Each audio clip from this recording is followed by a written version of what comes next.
ঠিক আছে, সবাই স্ক্রিন দেখতে পাচ্ছি তো না? দেখেন আমাদের lesson 2 starting the project.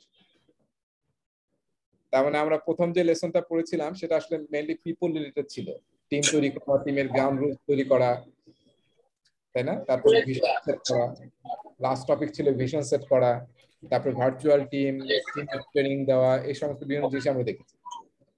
So full টপিকটা টিম নিয়ে ছিল। সো প্রজেক্টের টিম মানে এরকম না কিন্তু যে ওই প্রথমে প্রজেক্টের টিম তৈরি হয়ে গেছে এরকম না। প্রজেক্টের টিম দেখবেন ধীরে ধীরে বাড়তে থাকে। শুরুতে হয়তো একটা ছোট টিম কাজ করে, ধীরে ধীরে কিন্তু বড় টিম তৈরি হয়ে যায়। তো সেই টিম নিয়ে আমরা সামনে কথা বলবো। আর এখন আমরা যে বিষয়টা নিয়ে আলোচনা করতেছি স্টার্টিং দ্য প্রজেক্ট, এটা আসলে মেইনলি প্রজেক্ট ম্যানেজমেন্টের প্ল্যানিং শুরু করা। আমরা প্রজেক্টটা কিভাবে শুরু করব তার কারো বোধহয় সাউন্ড আসতেছে, বাইরে কথা বলি, সাউন্ড বন্ধ করে রাখি, তাই না? রাইট, ওকে। আচ্ছা, আমি একটু ব্রিফ দিতে চাই এখানে যে আমাদের এখানে কয়টা টপিক আছে খেয়াল করেন। 9টা টপিক কিন্তু আছে, 9টা টপিক আছে। আমি একটু ইয়াতে যাই। এই যে আমরা এই যে ট্রায়াঙ্গেলটা আঁকলাম, এটাকে আমরা আয়রন ট্রায়াঙ্গেল বলি, তাই না? অনেকে জানে আয়রন ট্রায়াঙ্গেল বলি, আমি ওদের কোনো সময় বলেছিলাম আয়রন ট্রায়াঙ্গেল, কিংবা এটাকে বলা হয় ট্রিপল কনস্ট্রেন্ট। একদিকে থাকে হচ্ছে স্কোপ, একদিকে কি প্রজেক্টের শিডিউল, আর এখানে হচ্ছে প্রজেক্টের কস্ট কিংবা বাজেট, আর মাঝখানে অনেকে বলে কোয়ালিটি। এই চারটা কিন্তু প্রজেক্ট ম্যানেজমেন্টের একদম কোর জিনিস, তাই না? প্রজেক্টের স্কোপ মানে হচ্ছে হোয়াট অফ দ্য প্রজেক্ট, কি করতে চাচ্ছি আমরা প্রজেক্টে, প্রজেক্টের কি করতে চাই আমরা, ওই কিটা আমরা কত সময় ডেলিভারি দেব, টাইমিংটা, সেটা হচ্ছে শিডিউল। এবং কস্ট হচ্ছে কত টাকা লাগবে। আমি অনেক সময় প্রজেক্ট ম্যানেজারদেরকে বলা হয়, অনেক বইয়ের মধ্যে আছে যে প্রজেক্ট ম্যানেজারদেরকে বলা হয় হচ্ছে জাগলার। জাগলার মানে কি? What is জাগলার?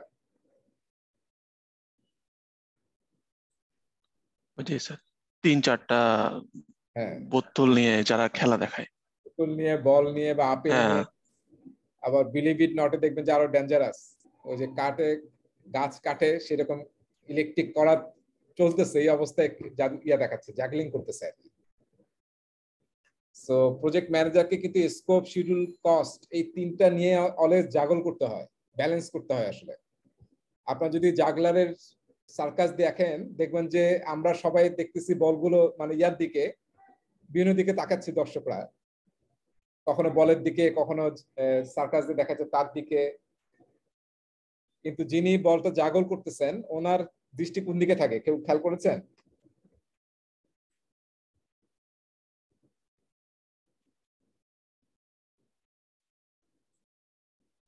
দৃষ্টি কোন দিকে থাকে? যিনি বলের জাগল দিকেই করেন, থাকবে। হ্যাঁ, ওনার দৃষ্টি কিন্তু অলওয়েজ ওনার বলের বলের দিকে দিকে, থাকবে। বলের দিকে থাকে। কারণ যদি উনি কোনোভাবে মিস করেন তাহলে বলটা প্রথমে কার মাথায় পড়বে? নিজের মাথায় কিন্তু পড়বে। বা যদি আপনি করাত দিয়ে দেখান তাহলে আপনার নিজেরই কিন্তু মাথা কেটে যাবে। তার মানে প্রজেক্ট ম্যানেজার কি, তার কিন্তু এই তিনটা ব্যালেন্স করতে হবে। আর যদি কোনো প্রবলেম হয় সবার আগে প্রজেক্ট ম্যানেজারই কিন্তু অ্যাকাউন্টেবল। সো এখানে আমরা আসলে যে তিনটা দেখেন টপিক গুলো একটু খেয়াল করে, যে এখানে আমরা টপিক গুলো যে দেখছি, প্রথমটা আমরা অলরেডি কিন্তু পড়েছি, determine appropriate project methodology, methods and practices. এই যে আমি একটা চ্যাপ্টার পড়িয়েছিলাম অ্যাজাইল প্র্যাকটিস গাইড থেকে, চ্যাপ্টার নাম্বার 3, মনে আছে? অ্যাজাইল, হাইব্রিড, প্রেডিক্টিভের যে আমরা দেখিয়েছিলাম, সেই টপিকটা আসলে এখানে আছে। সো যেহেতু ওটা আমরা কভার করেছি, আমি এর ওখানে যাব না। দুই একটা স্লাইড পড়াবো যে দুই একটা কনসেপ্ট আমাদের একটু লাগবে, আর বাকি সব জিনিস দেখবেন যে অলরেডি আমরা পড়েছি। ফলে এইটা এখান থেকে পড়াচ্ছে, আপনি আসলে পড়বেন অ্যাজাইল প্র্যাকটিস গাইডের চ্যাপ্টার 3। এরপরের যে চারটা টপিক দেখেন, এই যে আয়রন ট্রায়াঙ্গেলের চারটা জিনিসই কিন্তু এখানে আছে: স্কোপ, শিডিউল, কস্ট অথবা বাজেট। বাজেটের সাথে কিন্তু রিসোর্স ট্যাগ করা থাকে, রিসোর্স না থাকলে আপনি বাজেট করতে পারবেন না। কি পরিমাণ খরচ হবে রিসোর্সের উপর ডিপেন্ড করে খরচটা হয়। এবং এই তাহলে আয়রন ট্রায়াঙ্গেল এই তিনটা, আরটা হচ্ছে কোয়ালিটি, যেটা আমি মাঝখানে দেখিয়েছিলাম। এই চারটা আসলে প্রজেক্ট ম্যানেজমেন্টের একদম কোর। এই চারটা জিনিস নিয়ে আমরা আলোচনা করবো, যে কিভাবে প্রজেক্টের স্কোপ ম্যানেজ করতে হয়, শিডিউল ম্যানেজ করতে হয়, কস্ট এস্টিমেট করতে হয়, কস্ট ডিটারমাইন, বাজেট ডিটারমাইন করতে হয়, এবং এটা কস্টটাকে কিভাবে through out the project control করতে হয়। সিমিলারলি কোয়ালিটি এক্সপেকটেশন কিভাবে প্ল্যান করব আমরা, কিভাবে কোয়ালিটি কন্ট্রোল করব, এবং কিভাবে কোয়ালিটি মেনটেন করব, ম্যানেজ কোয়ালিটি। এই চারটা টপিক আসলে আমরা একদম কোর প্রজেক্ট ম্যানেজমেন্টের জিনিসগুলো দেখবো। এবং আমরা যখন এই প্রতিটা টপিক আলোচনা করব তখন আমরা কিন্তু পাশাপাশি অ্যাজাইল নিয়ে আলোচনা করব, যে অ্যাজাইলের স্কোপ কিভাবে মেনটেন করা হয়, অ্যাজাইলের শিডিউল কিভাবে মেনটেন করা হয়, যেগুলো আমরা অলরেডি দেখেছি, আমি জাস্ট কিছু হয়তো রিপিট হবে। তারপরে পরের টপিকটা হচ্ছে ইন্টিগ্রেট প্ল্যানিং অ্যাক্টিভিটিস। এই টপিকটা আসলে আমি সবার শেষে পড়াবো, এই 8টা টপিকের মধ্যে লাস্টে পড়াবো। তারপর প্রকিউরমেন্ট নিয়ে আমরা আলোচনা করব, তারপরে প্রজেক্টের গভর্নেন্স নিয়ে আলোচনা করব, এবং লাস্টে হচ্ছে প্রজেক্ট যে ক্লোজ হবে তারও কিন্তু প্ল্যানিংটা আমরা এখানেই করব, ক্লোজিং এর সময় আমরা কি কি কাজ করব। ঠিক আছে, সেই হচ্ছে আমাদের 8টা টপিক, আর প্রথমটা আমরা অলরেডি পড়েছি। So let's see.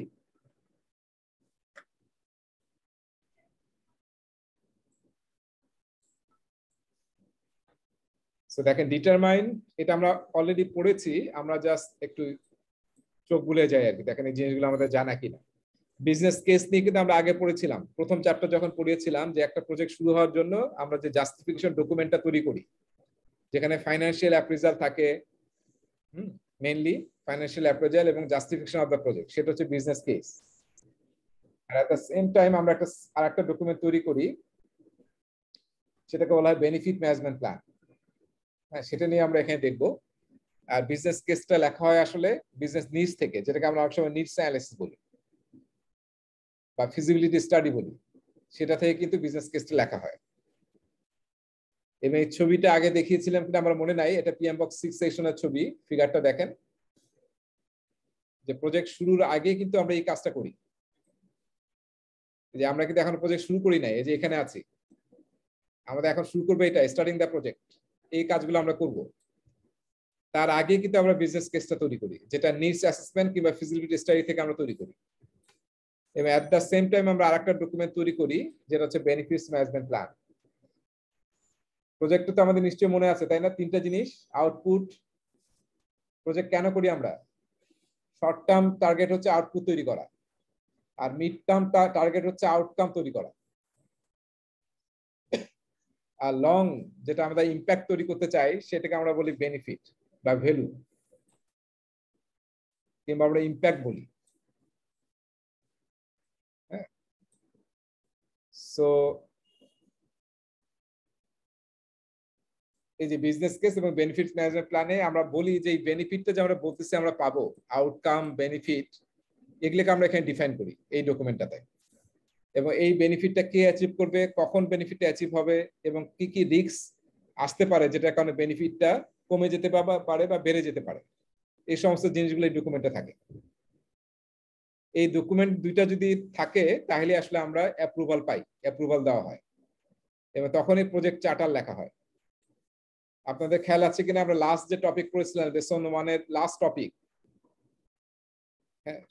Creating share understanding, সেখানে কিন্তু আমরা প্রজেক্ট চার্টার নিয়ে কথা বলেছিলাম।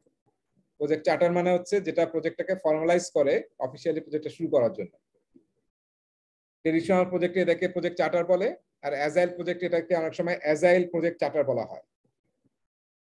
কিংবা আমি বলেছিলাম যে অ্যাজাইল অনেক সময় চার্টার ইউজ না করে তারা এটাকে ভিশন তৈরি করে, ভিশন এস্টিমেট তৈরি করে, সেটাই ওদের প্রজেক্ট চার্টার। এটা হওয়ার পরে কিন্তু আমরা এখন প্রজেক্টের প্ল্যানিং করব। হ্যাঁ, স্কোপ প্ল্যানিং করব, শিডিউল প্ল্যানিং করব, কস্ট প্ল্যানিং করব, কোয়ালিটি প্ল্যানিং করব, প্রকিউরমেন্ট প্ল্যানিং করব, সবগুলো করব এখানে। তো সেটা নিয়ে কিন্তু আমাদের লেসনটা শুরু হচ্ছে।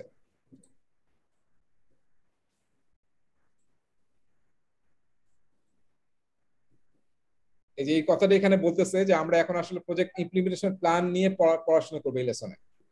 ইমপ্লিমেন্টেশন প্ল্যান মানে টোটাল প্রজেক্টের প্ল্যান। এখানে একটা শব্দ, দুই একটা ডেফিনেশন আমরা একটু জানা দরকার, আপনাদের সবার বোঝা দরকার। সেটা হচ্ছে, একটা হচ্ছে রোলিং ওয়েভ প্ল্যানিং। হ্যাঁ, রোলিং ওয়েভ প্ল্যানিং, এটার ডেফিনেশনটা একটু বোঝা দরকার। আমরা ইউজুয়ালি কি করি, রোলিং ওয়েভ প্ল্যানিং এর ডেফিনেশনটা হচ্ছে এইটা, যে আমরা প্রজেক্টে যে কাজগুলো করি এই কাজগুলোর মধ্যে যে কাজগুলো নেয়ার টার্ম মানে ইমিডিয়েটলি হবে সেটা আমরা খুব ডিটেইল করি, আর যেটা ফিউচার টার্ম সেটা কিন্তু আমরা হাই লেভেলে রেখে দিই, যেটা ফিউচারে হবে। এইভাবে কিন্তু আমরা প্রজেক্টের কাজগুলো করি, তাই না? ধরেন আমরা এখন বাড়ির ফাউন্ডেশন তৈরি কাজ করব, ফাউন্ডেশনের সবকিছু ডিটেল আমরা করি, তারপর নেক্সট যখন অন্য একটা কাজ করব তখন ওইটা ডিটেল করি, তার আগ পর্যন্ত কিন্তু আমরা হাই লেভেলে রেখে দিই যেগুলো ফিউচার টার্ম। এই ব্যাপারটাকে বলা হয় রোলিং ওয়েভ প্ল্যানিং। প্রজেক্টের নিয়ার টার্ম কাজগুলোর আমরা ডিটেল প্ল্যানিং করব, আর ফিউচারের কাজগুলো আমরা হাই লেভেলে রেখে দেবো, যখন টাইম আসবে তখন আমরা ওগুলোকে আমরা আবার ডিটেল করব। এই ব্যাপারটাকে বলা হয় রোলিং ওয়েভ প্ল্যানিং। অ্যাজাইলের কনসেপ্টটা সেম না? ইটারেশন করে করে ছোট ছোট, সেম কিন্তু কনসেপ্টটা, কিন্তু একটু ডিফারেন্ট। এই যে সমুদ্রের ঢেউ দেখেছেন? সবাই তো সমুদ্র পাড়ে গিয়েছি নাকি? আপনারা যদি দেখেন সমুদ্রের পাড়ে গেলে দেখবেন যে অনেক বড় বড় ঢেউ আসে, কিন্তু আপনি যদি সমুদ্রের তীরে দাঁড়িয়ে থাকেন দেখবেন সেই ঢেউগুলো কিন্তু ফেনা হয়ে আপনার পায়ের নিচে চলে আসতেছে, তাই না? হ্যাঁ, তার মানে কি? মানে যখন দূরে ছিল তখন আমরা হাই লেভেল বিশাল দেখতেছিলাম, আর যখন কাছে চলে আসো তখন আমরা ডিটেইল হয়ে ছোট হয়ে গেছে। সেই কনসেপ্টটাকে আমরা বলতেছি রোলিং ওয়েভ প্ল্যানিং। ফিউচারের জিনিসগুলো আমরা বড় রাখবো, আর যেটা নেয়ার সেটা আমরা একদম ডিটেইল করব, প্ল্যানিং করব। ঠিক আছে? আর একটা টার্ম আমাদের প্রজেক্ট ম্যানেজমেন্ট আমরা ইউজ করি যেটাকে বলা হয় প্রোগ্রেসিভলি এলাবোরেশন। প্রোগ্রেসিভলি এলাবোরেট করি আমরা। এটার বাংলা ইংলিশটাকে যদি আমরা বাংলা করি তাহলে কি হয়? ক্রমশ বিস্তৃত করা, তাই না? ব্যাপারটা সেম। এখানে একটা ছবি আছে দেখেন, ছোট্ট। ধরেন একটা বই লিখবো, প্রথমে আমরা কি নেই? একটা সাদা পেজ নেই, তাই না? তারপর আমরা কয়েক লাইন লিখি, তারপর ফুল একটা পেজ লিখি, এইভাবে কয়েকটা পেজ লিখে তারপর আমরা বইটাকে ফাইনালি তৈরি করি। এই ব্যাপারটাকে বলা হচ্ছে প্রোগ্রেসিভলি এলাবোরেট। শুরুতে সাদা পেজ, তার মানে কিছুই নাই। হ্যাঁ, রাইটার্স ব্লক নামে একটা শব্দ আছে। রাইটাররা অনেক সময় লিখতে লিখতে দেখবেন যে লেখা লিখতে পারে না, এটা বলে রাইটার্স ব্লক। হুমায়ুন আমাদের একটা বই আছে, দেখবেন যে উনি এটার জন্য চায়না না শ্রীলঙ্কায় গিয়েছিলেন, চায়না মনে হয় গিয়েছিলেন, কোনোভাবেই লিখতে পারছিলেন না, খালি লেখেন আর এরকম ডলার পাকে ফেলে দেয়। দেখছেন না? মানে ছোটবেলায় কবিতা লিখতে গিয়ে এরকম নিশ্চয়ই করছেন। সবাই তো কবি এখানে নাকি? কবিতা লেখে না এরকম বাংলাদেশে কোনো মনে হয় মানুষ নাই। মানে আমি একটা বই পাইছিলাম যে বাংলাদেশে ঢাকা শহরে কয়জন কবি আছে তার একটা রেজিস্ট্রেশন করা হচ্ছিল। তো প্রথম দিনে 5,000 কোর্স করছে কবি। আর গভর্নমেন্ট একটা উদ্যোগ ছিল যে কবি কয়েকটা রেজিস্ট্রেশন করে, তো 5,000 প্রথম দিনে হয়ে গেছে। আমার মনে হয় আমরা সবাই কবিতা লিখছি নাকি? আমি যে প্রথম কবিতা লিখছিলাম এটা আমাকে এমন স্যার বকা দিচ্ছিল, এরপর কোনো কবিতা লিখি নাই। এটা হচ্ছে প্রোগ্রেসিভলি এলাবোরেটেড। হ্যাঁ, এবং আপনার প্রজেক্টের শুরুতে দেখবেন কোন একটা কাজ করতে গেলে দেখবেন যে আসলে মনে হবে যে এটা কি করবো আমরা, আমরা ডিফিকাল্ট লাগে, কমপ্লেক্স লাগে, কিন্তু যখন আপনি কাজটা শুরু করবেন তখন দেখবেন যে এটা ধীরে ধীরে এলাবোরেট হবে এবং ইজি হবে। এই ব্যাপারটাকে আমরা প্রোগ্রেসিভলি এলাবোরেশন বলি। এই দুইটা ডেফিনেশনে আমার জানা দরকার। বাকিগুলো দেখেন সবগুলো আমরা আগে পড়েছি। অ্যাজাইল, প্রেডিক্টিভ, হাইব্রিড ডেফিনেশন আছে, এগুলো আমরা অলরেডি পড়েছি। যে ক্রাইটেরিয়া আমি পড়িয়েছি আপনাদের। হাইব্রিড এই যে এই জিনিসগুলো আগেও দেখিয়েছি, আমি অন্যভাবে দেখাইছি। সো যেটা আমরা আগে পড়েছি, আমার ওই স্লাইডটা পড়লেও হবে, আর লাগবে না। আর এখানে যে ভিডিওটা আছে এটা আমি আপনাদেরকে দেখিয়েছিলাম যে কোথায় আমরা অ্যাজাইল ইউজ করব, Project Management Institute's কোথায় Spotlight প্রেডিক্টিভ ইউজ করব, series. কোথায় হাইব্রিড ইউজ In করব। this presentation, you'll point the spotlight on when to apply. এই যতগুলো ভিডিও আছে, প্রায় 1500টা ভিডিও আছে, এটা আমি আসলে আপনাদের আপলোড করে দেব সিমুলেটরে, ওখান থেকে আপনারা দেখে নিতে পারবেন। অলরেডি কিছু আপলোড করছি দেখবেন, আর কিছু আমি আপলোড করে দেব। আচ্ছা, আমরা এখানে আসছি না? এখানে আমাদের একটা ভিডিও আছে নাকি? ভিডিও আছে, ভিডিওটা দেখাইছিলাম মনে হয় না? ফুটবল খেলা দেখাইছিলাম।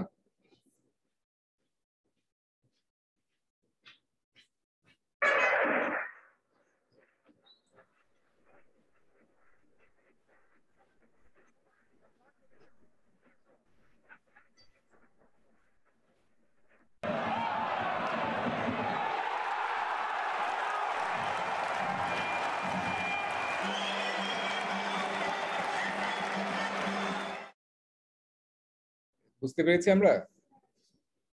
এই যে একটা স্পট কিক ছিল, এটা কি? প্রথমে কি মনে হলো যে সবাই কিক নিতে যাচ্ছে, তার মানে কোনো প্ল্যানিং ছিল না, নাকি এইটাই প্ল্যান ছিল?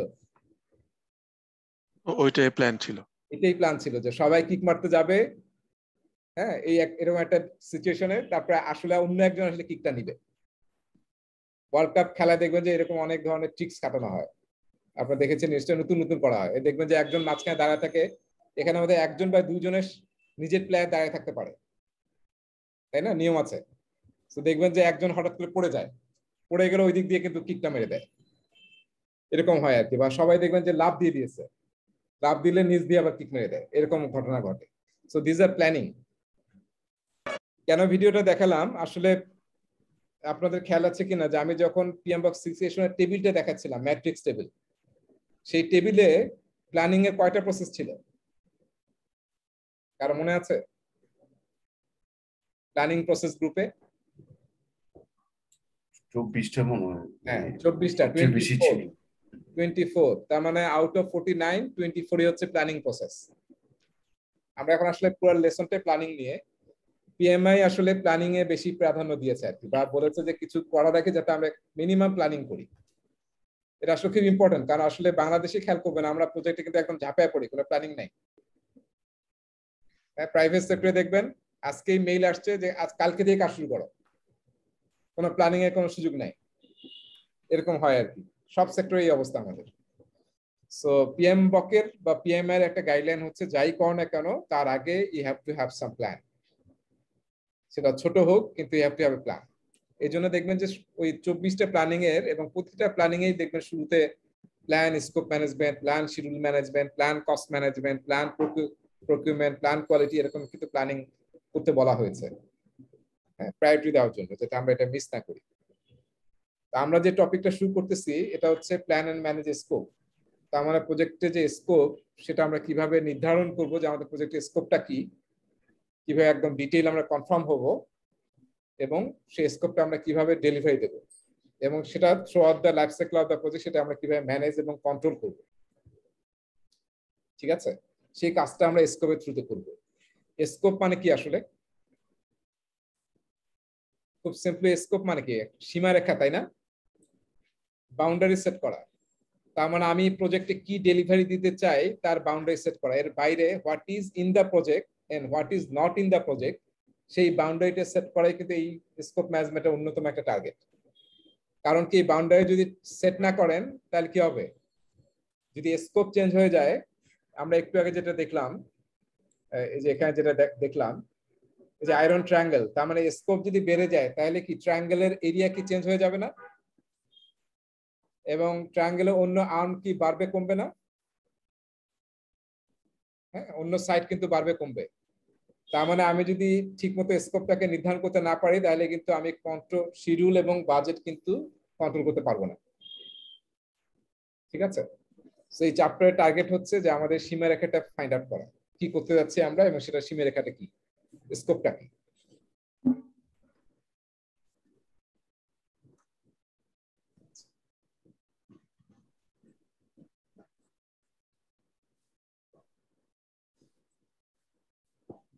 ওকে, আচ্ছা, এখানে কয়েকটা ডেফিনেশন আমাদের একটু জানা দরকার। আমি যদি আপনাদেরকে জিজ্ঞাসা করি যে ধরেন আমরা একটা বাড়ি বানাবো, এখন যিনি বাড়িওয়ালা উনি বলল যে আমি 5 তলা বিল্ডিং বানাবো, ঠিক আছে, এটা একটা বললো উনি যে আমি 5 তলা বিল্ডিং বানাবো, একটা রিকোয়ারমেন্ট উনি বললো। আরেকটা উনি বললো যে আমার এই বাড়িটা 1 বছরের মধ্যে শেষ হতে হবে। এই দুটোর মধ্যে কি কোনো পার্থক্য আছে?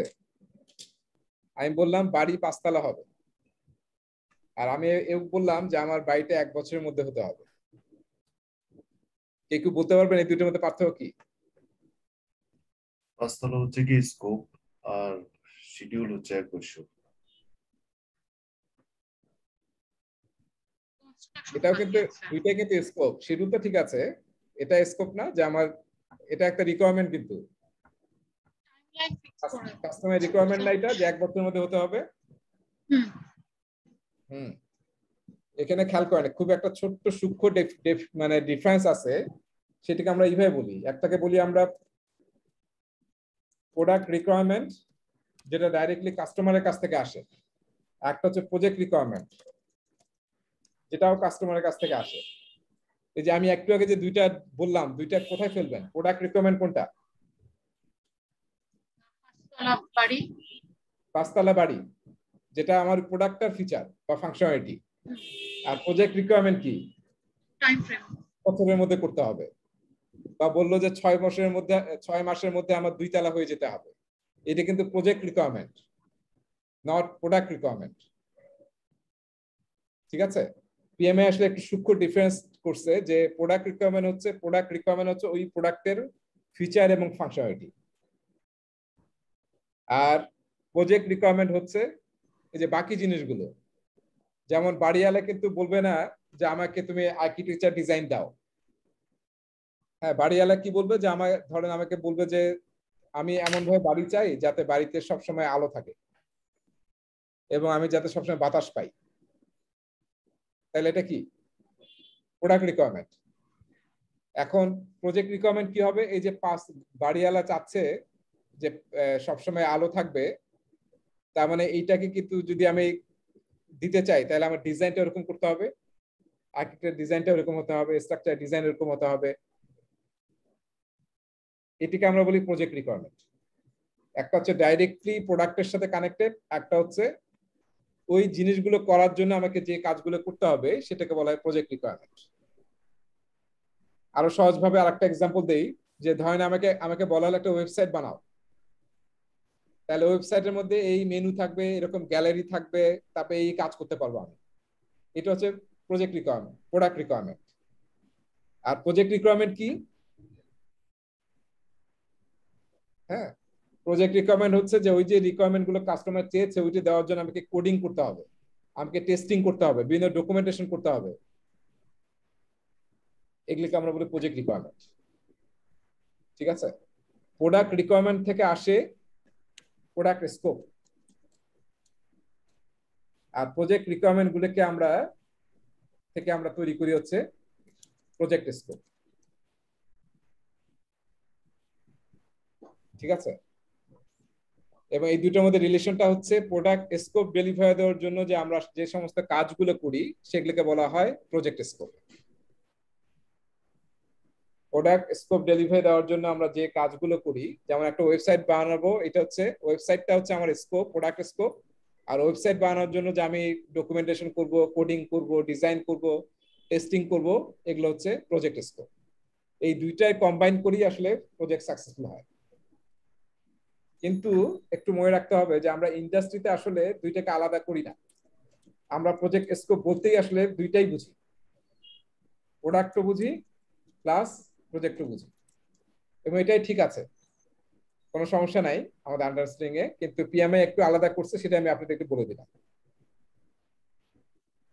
আচ্ছা, স্কোপ নিয়ে আলোচনা করতে গেলে দুইটা টার্ম খুব আমরা দেখি প্রজেক্ট ম্যানেজমেন্টের বিভিন্ন বইয়ে, এবং এখানেও দেখবেন আছে। সেটা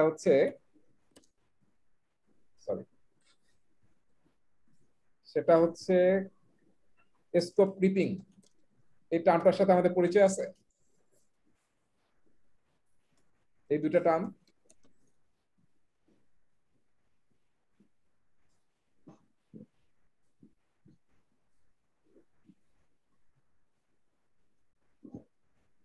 হ্যাঁ, গোল প্লেটিং মানে হচ্ছে এটা একটু সহজ। গোল প্লেটিং মানে হচ্ছে মানে কাস্টমার যা চেয়েছে তার চেয়ে বেশি দেওয়া।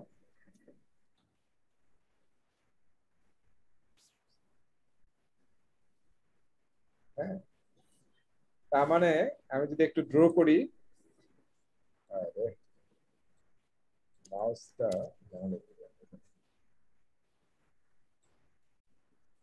সরি, ধরেন কাস্টমার চেয়েছে একটু, আমি আরো বেশি দিলাম, এক্সট্রা দিলাম, যেটা কাস্টমার চাইনি। এটাকে বলে গোল প্লেটিং। এটা কি ভালো? হ্যাঁ, কাস্টমার যা চাবে তাই দেবে, এর বেশি দিতে গেলেই তো আমার কস্ট, হ্যাঁ, বাজেট সব ফেল করবে, তো টাইম ফেল করবে। আর স্কোপ ক্রিপিং কি? স্কোপ ক্রিপিংটা বেশ অনেক ঘটে আমাদের প্রজেক্টে। স্কোপ ক্রিপিং মানে হচ্ছে কাস্টমার আমাকে কোন একটা রিকোয়েস্ট করলো যে আমার এই ছোট্ট একটা চেঞ্জ দরকার। আমি আসলে পুরো অ্যানালাইসিস না করে আমার টিমকে বললাম যে এটা ইমপ্লিমেন্ট করো। টিম যখন এটা ইমপ্লিমেন্ট করতে গেল তখন দেখা গেল যে এটার কারণে বড় আরেকটা জায়গায় চেঞ্জ করতে হচ্ছে। আবার যখন এখানে চেঞ্জটা করলো তখন দেখা গেল যে আরো একটা বড় জায়গায় সেটা ইম্প্যাক্ট করেছে। আবার সেটা ঠিক করতে গিয়ে দেখা গেল আরো একটা বড় চেঞ্জ করতে হচ্ছে। এই ব্যাপারটাকে বলা হয় স্কোপ ক্রিপিং। স্কোপ ক্রিপিং মানে হচ্ছে আনকন্ট্রোল চেঞ্জ। কারণটা কি, আমরা ঠিকমতো অ্যানালাইসিস না করে এটাকে ইমপ্লিমেন্টেশনে চলে গেছি। সো মনে রাখতে হবে ট্রেডিশনাল প্রজেক্ট কিংবা অ্যাজাইল সব জায়গায় কিন্তু চেঞ্জটা রেস্ট্রিক্টেড না। চেঞ্জ ইজ ওকে, কিন্তু চেঞ্জটাকে আসলে অ্যানালাইসিস করে দেখতে হবে যে এটা ইম্প্যাক্টটা কি, স্পেশালি স্কোপের ইম্প্যাক্ট কি, শিডিউলের ইম্প্যাক্ট কি, কস্টে কি ইম্প্যাক্ট, এটা অ্যানালাইসিস করে আসলে আমাকে সিদ্ধান্ত নিতে হবে। তাইলে আমি স্কোপ ক্রিপিং, যেটাকে আনকন্ট্রোলড চেঞ্জ বলি আমরা, সেটাকে আমরা রিমুভ করতে পারবো। আর গোল পেটিং হচ্ছে কাস্টমার চাইনি, আমি ইচ্ছা করে এক্সট্রা দিচ্ছি। দুইটাই কিন্তু নিষেধ। হ্যাঁ,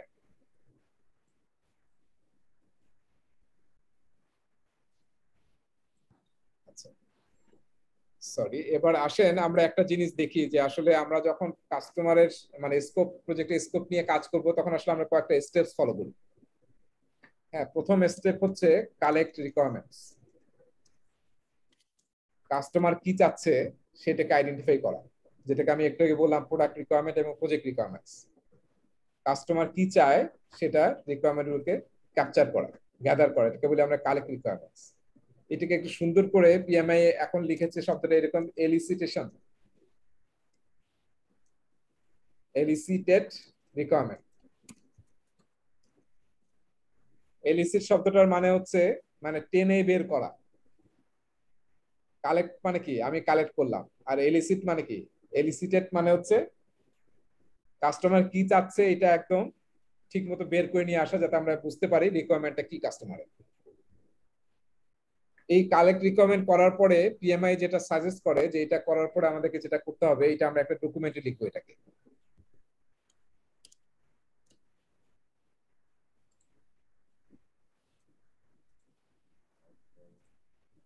সরি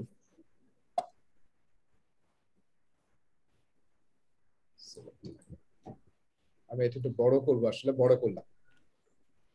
তাহলে এটাকে আমরা বলতেছি এলিসিটেশন। হ্যাঁ, এলিসিটেড রিকোয়ারমেন্টস। এই রিকোয়ারমেন্টটা গ্যাদার করে পরে আমরা একটা ডকুমেন্টে রাখবো, সেটার নাম হচ্ছে রিকোয়ারমেন্ট ডকুমেন্টেশন।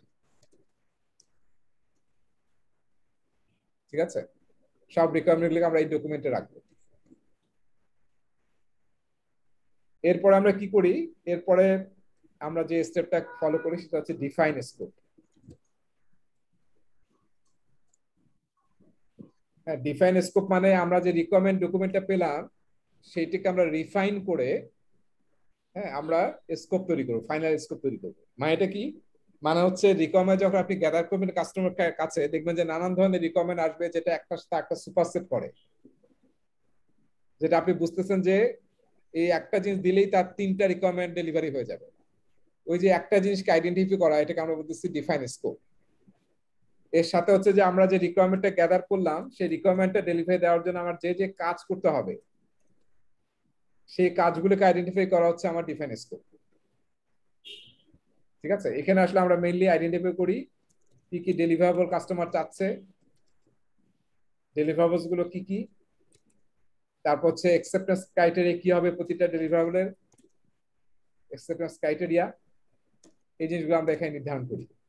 আরো দুইটা জিনিস থাকে, অ্যাজাম্পশনস এবং একটা হচ্ছে কনস্ট্রেইন। ঠিক আছে, এবং এইটা করার পরে আমরা যে ডকুমেন্টটা প্রিপেয়ার করি সেটা ডকুমেন্টের নাম হচ্ছে প্রজেক্ট স্কোপ স্টেটমেন্ট।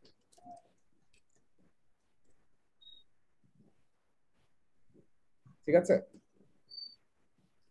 তাহলে আমি কি বললাম, প্রথম কাজ হচ্ছে সমস্ত রিকোয়ারমেন্টকে গ্যাদার করা, এক নম্বর এটা। দুই নম্বর হচ্ছে স্কোপ ডিফাইন করা। এরপরে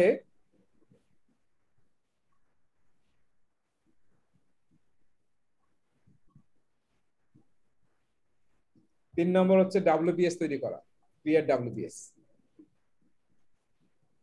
ঠিক আছে, ডাব্লিউএস মানে হচ্ছে প্রজেক্টের কম্পোনেন্ট গুলোকে স্মলার ম্যানেজেবল কম্পোনেন্টে তৈরি করা, যাতে আমরা ইজিলি কাজগুলো করতে পারি, যেটা আমরা একটু আইডিয়া পেয়েছিলাম রোলিং ওয়েব প্ল্যানিং এ। নেয়ার টার্ম কাজগুলোকে আমরা ডিটেল করব। সিমিলারলি টোটাল প্রজেক্টের কাজগুলোকে স্মলার ম্যানেজেবল কম্পোনেন্ট তৈরি করাকে বলা হয় ডাব্লিউবিএস, ওয়ার্ক ব্রেকডাউন স্ট্রাকচার তৈরি করা। ঠিক আছে, এরপরে বাকি যে দুইটা কাজ আছে, একটাকে বলা হয় কন্ট্রোল স্কোপ, একটা হচ্ছে ভ্যালিডেট স্কোপ। কন্ট্রোল স্কোপ মানে একটু আগে যেটা আমি বললাম, যাতে গোল প্লেটিং না হয় এবং স্কোপ ক্রিপিং না হয়, এবং যেটা আমরা স্কোপটাকে প্ল্যানিং এর সময় নির্ধারণ করে ফেলেছি যে এটাই আমাদের প্রজেক্ট স্কোপ স্টেটমেন্ট, ডাব্লিউবিএস এবং রিকোয়ারমেন্ট ডকুমেন্টেশন, এর বাইরে যাতে আমরা না যাই, ওর মধ্যে যেটা আমরা থাকি, এইটাকে হচ্ছে কন্ট্রোল স্কোপ। কন্ট্রোল স্কোপের আর একটা বিষয় হচ্ছে যদি কোনো চেঞ্জ আসে, সেই চেঞ্জটাকে আমরা কিভাবে ম্যানেজ করব, সেই চেঞ্জ ম্যানেজমেন্ট ব্যাপারটাও, স্কোপের চেঞ্জ ম্যানেজমেন্ট ব্যাপারটাও আমরা কন্ট্রোল স্কোপে থাকবে। আর ভ্যালিডেট স্কোপ মানে হচ্ছে কাস্টমারকে দিয়ে ভ্যালিডেট করে নেওয়া, যখনই কোনো একটা স্কোপ তৈরি হবে বা কোনো একটা ডেলিভারেবল তৈরি হয়ে যাবে, তখন আমরা কাস্টমারকে দিয়ে এটা ভেরিফাই করে নেব। Customer will validate based on acceptance criteria, যেটা আমরা ওই যে স্কোপের সময় ঠিক করেছি। ঠিক আছে, ওটার উপর বেস করে আমরা কাস্টমারকে দ্বারা ভ্যালিডেট করে নেব, তাহলেই ওই ডেলিভারেবলটা কাস্টমারের কাছে ডেলিভারি দেওয়ার জন্য রেডি। এর উপরে আরেকটা কাজ আসলে পিএমআই সবসময় সাজেস্ট করে, সেটা হচ্ছে, আমি একটু 0 পয়েন্ট দিলাম, সেটা হচ্ছে প্ল্যান স্কোপ ম্যানেজমেন্ট। ওই যে আমি ফুটবল খেলার ইয়াটা দেখালাম না, তার মানে আমি কিভাবে স্কোপ ম্যানেজ করব, স্কোপের প্ল্যানিং করব, ডিফাইন স্কোপ করব, ডাব্লিউবিএস তৈরি করব, কিভাবে স্কোপটা কন্ট্রোল করব এবং ভ্যালিডেট করব, তার হাই লেভেল প্ল্যানিংটা করা হয় প্ল্যান স্কোপ ম্যানেজমেন্টে। এবং এখান থেকে আমরা যে ডকুমেন্টটা তৈরি করি সেটার নাম হচ্ছে স্কোপ ম্যানেজমেন্ট প্ল্যান। ঠিক আছে, এট দ্য সেম টাইম পিএমআই এর গাইডলাইন হচ্ছে যে আরেকটা ডকুমেন্ট প্রিপেয়ার করা, সেটার নাম হচ্ছে রিকোয়ারমেন্ট ম্যানেজমেন্ট প্ল্যান। এডিশনাল একটা ডকুমেন্ট, সেটা হচ্ছে রিকোয়ারমেন্ট ম্যানেজমেন্ট প্ল্যান। স্পেশালি প্রজেক্টের রিকোয়ারমেন্টটা আমি কিভাবে কালেক্ট করব, কিভাবে এলিসিটেট করব, এবং রিকোয়ারমেন্টটা কিভাবে ডকুমেন্টেড করব, এবং থ্রু আউট দ্য প্রজেক্ট কিভাবে এটাকে ট্রেস করব, এবং আসলে রিকোয়ারমেন্টটা কাস্টমারের এক্সপেকটেশন অনুযায়ী হয়েছে কিনা হ্যাঁ মেজার করব, সেটা হচ্ছে রিকোয়ারমেন্ট ম্যানেজমেন্ট প্ল্যানে থাকে। ঠিক আছে, তাহলে এই যে 6টা স্টেপস কিন্তু আমরা ইউজ করি যখন আমরা প্ল্যান এবং ম্যানেজ স্কোপ করি, এবং তারপরে আমরা কন্ট্রোল এবং ভ্যালিডেট করি।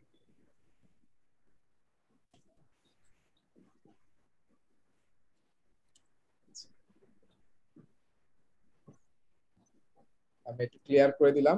এখন আসেন আমরা একটু যাই, যে মেইন আলোচনা একটু করেছি, এখন আসেন যে আমরা এখানে দেখেন যে রিকোয়ারমেন্ট ডকুমেন্টেশন আছে, 8টা ডকুমেন্ট পিএমআই ইউজ করতে বলে, সেটা হচ্ছে রিকোয়ারমেন্ট ট্রেসেবিলিটি ম্যাট্রিক্স, সেটা আমি পরে দেখাবো। আর ডান সাইডে দেখেন অ্যাজাইলের জিনিসগুলো আছে, প্রোডাক্ট ব্যাকলগ। অ্যাজাইলের যত রিকোয়ারমেন্ট আছে বা স্কোপ আছে, এটা কোন ডকুমেন্টে থাকে?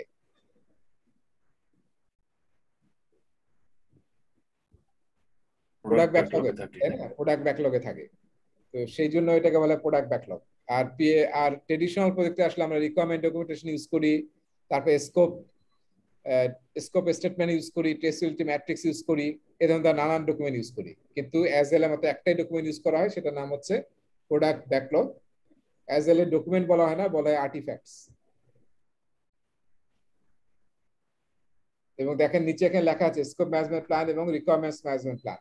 তার মানে আমরা স্কোপের যে কালেক্ট রিকোয়ারমেন্ট কিভাবে করব, ডিফাইন স্কোপ কিভাবে করব, ডাব্লিউবিএস কিভাবে করব, এবং কন্ট্রোল এবং ভ্যালিডেট কিভাবে করব স্কোপ, সেইটার হাই লেভেলের গাইডলাইনটা, ফ্রেমওয়ার্কটা হচ্ছে স্কোপ ম্যানেজমেন্ট প্ল্যান। ঠিক আছে, এটা আপনাকে ছোট হলেও করতে হবে, কিংবা এটা একদম ম্যান্ডেটরি কিছু না, কিন্তু করলে আপনার আসলে সামনে কাজগুলো করতে সুবিধা হবে। এই যে স্কোপ ম্যানেজমেন্ট প্ল্যানে এই জিনিসগুলো থাকে, যে স্কোপ স্টেটমেন্ট কিভাবে তৈরি করবেন, ডাব্লিউবিএস স্ট্রাকচারটা কিরকম হবে, ডাব্লিউবিএস এর সাথে আবার আমরা একটা ডকুমেন্ট ইউজ করি ডাব্লিউবিএস ডিকশনারি, সেটা কিরকম হবে, তারপরে প্রতিটা ডেলিভারি অ্যাকসেপ্টেন্স আপনি কিভাবে মেজার করবেন, এই জিনিসগুলো থাকে আর কি স্কোপ ম্যানেজমেন্ট প্ল্যান। এবং স্কোপ ম্যানেজমেন্ট প্ল্যানটা যখন আমরা তৈরি করি তখন এই সমস্ত টুল টেকনিক গুলো আমরা ইউজ করি। এই তিনটা টুল দেখেন, তিনটা টেকনিক আমরা কি বুঝতে পারছি? তিনটা টেকনিক এক্সপার্ট জাজমেন্ট বোধহয় অলরেডি আমরা পড়েছি। তার মানে যখনই আমরা কোনো প্ল্যানিং করব অলওয়েজ এক্সপার্টদেরকে আমরা ইনক্লুড করব। আমার প্রজেক্টের বা অন্য ডিপার্টমেন্টের বা পিএমও অফিসের কিংবা অন্য কনসালটেন্ট সাবজেক্ট ম্যাটার এক্সপার্ট যাদের কাছ থেকে আমি হেল্প পেতে পারি তাদেরকে আমরা ইনভলভ করবো প্ল্যানিং সেশনে। এটাকে বলে এক্সপার্ট জাজমেন্ট। সেকেন্ড হচ্ছে অল্টারনেটিভ অ্যানালাইসিস। অলওয়েজ মনে রাখতে হবে যে আমরা আসলে একটা অপশন নিয়ে যাব না, অলওয়েজ ট্রাই করবো অল্টারনেটিভ রাখার জন্য। প্ল্যানিং এর সময় মাথায় রাখতে হবে যাতে আমরা অল্টারনেটিভ সেট করি, অল্টারনেটিভ অপশনগুলো ওপেন থাকে, যাতে প্ল্যান এ ফেল করলে যাতে আমরা প্ল্যান বি তে যেতে পারি। এবং এই সবগুলো কাজ আমরা একা করব না, অবশ্যই সবাই মিলে মিটিং করে করব।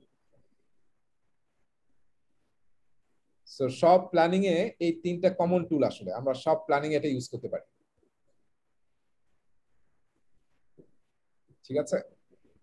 আপনাদের এই যে 3 ইডিয়টস এর ভিডিওটা মনে আছে না? What is machine? What is a machine?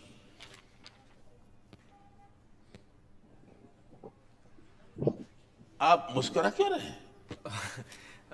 Actually sir बचपन से चाहता था कि इंजीनियरिंग कॉलेज में पढूं। आज यहाँ बैठा हूँ, बहुत मजा आ रहा है सर। ज्यादा मजा लेने की जरूरत नहीं है। बोलो, मशीन का डेफिनेशन बोलो। Sir, a machine is anything that reduces human effort, sir. Will you please elaborate? আচ্ছা, আমরা এটা তো দেখেছি সবাই না?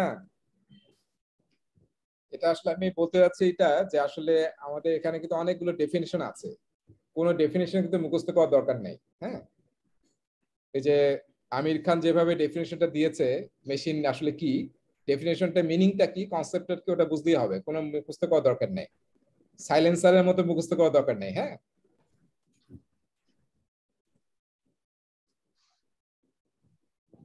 ওই যে প্রজেক্ট রিকোয়ারমেন্ট নিয়ে আমি বলেছি, মনে আছে? প্রজেক্ট রিকোয়ারমেন্ট, এই যে milestone date, contractual obligations, constraint, এগুলো হচ্ছে প্রজেক্ট রিকোয়ারমেন্টস। এই তারিখের মধ্যে দিতে হবে মাইলস্টোন, এগুলো হচ্ছে প্রজেক্ট রিকোয়ারমেন্টস। আর প্রোডাক্ট রিকোয়ারমেন্টস কি? যেটা প্রোডাক্টের, যে প্রোডাক্টটা আমরা বানাচ্ছি বা যে সার্ভিসটা বানাচ্ছি বা আউটপুট বা আউটকামটা বানাচ্ছি সেইটার ক্যাপাবিলিটি গুলো, কয়তলা বিল্ডিং হবে, হ্যাঁ, তারপরে আপনার বাড়িটা কোন মুখী হবে, এইসব জিনিসগুলো হচ্ছে আমাদের প্রোডাক্ট রিকোয়ারমেন্টস।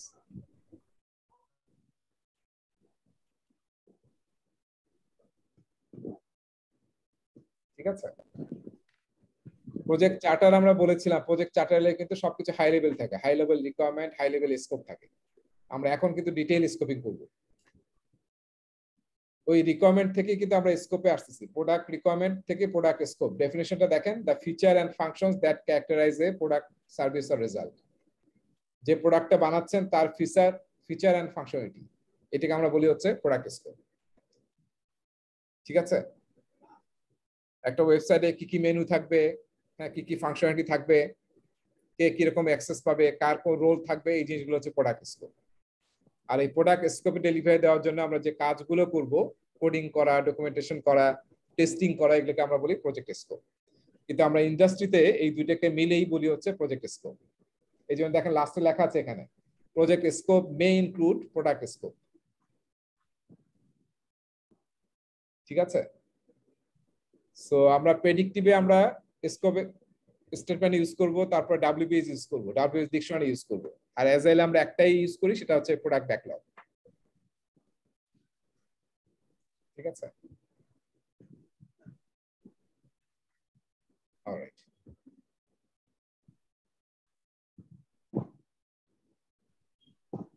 টলারেন্স, এটাকে আমরা আগে পড়েছি। টলারেন্স দুইটা টার্ম একটু আমাদের একটু জানা দরকার, একটা হচ্ছে টলারেন্স, একটা হচ্ছে কন্ট্রোল লিমিট। কন্ট্রোল লিমিট, এই দুইটা একটু আমরা বোঝা দরকার, কন্ট্রোল লিমিট আর একটা হচ্ছে টলারেন্স।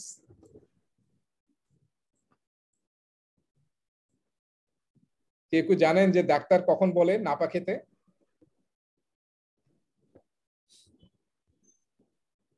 কত ডিগ্রি জল পার হলে নাপা খাওয়া যাবে?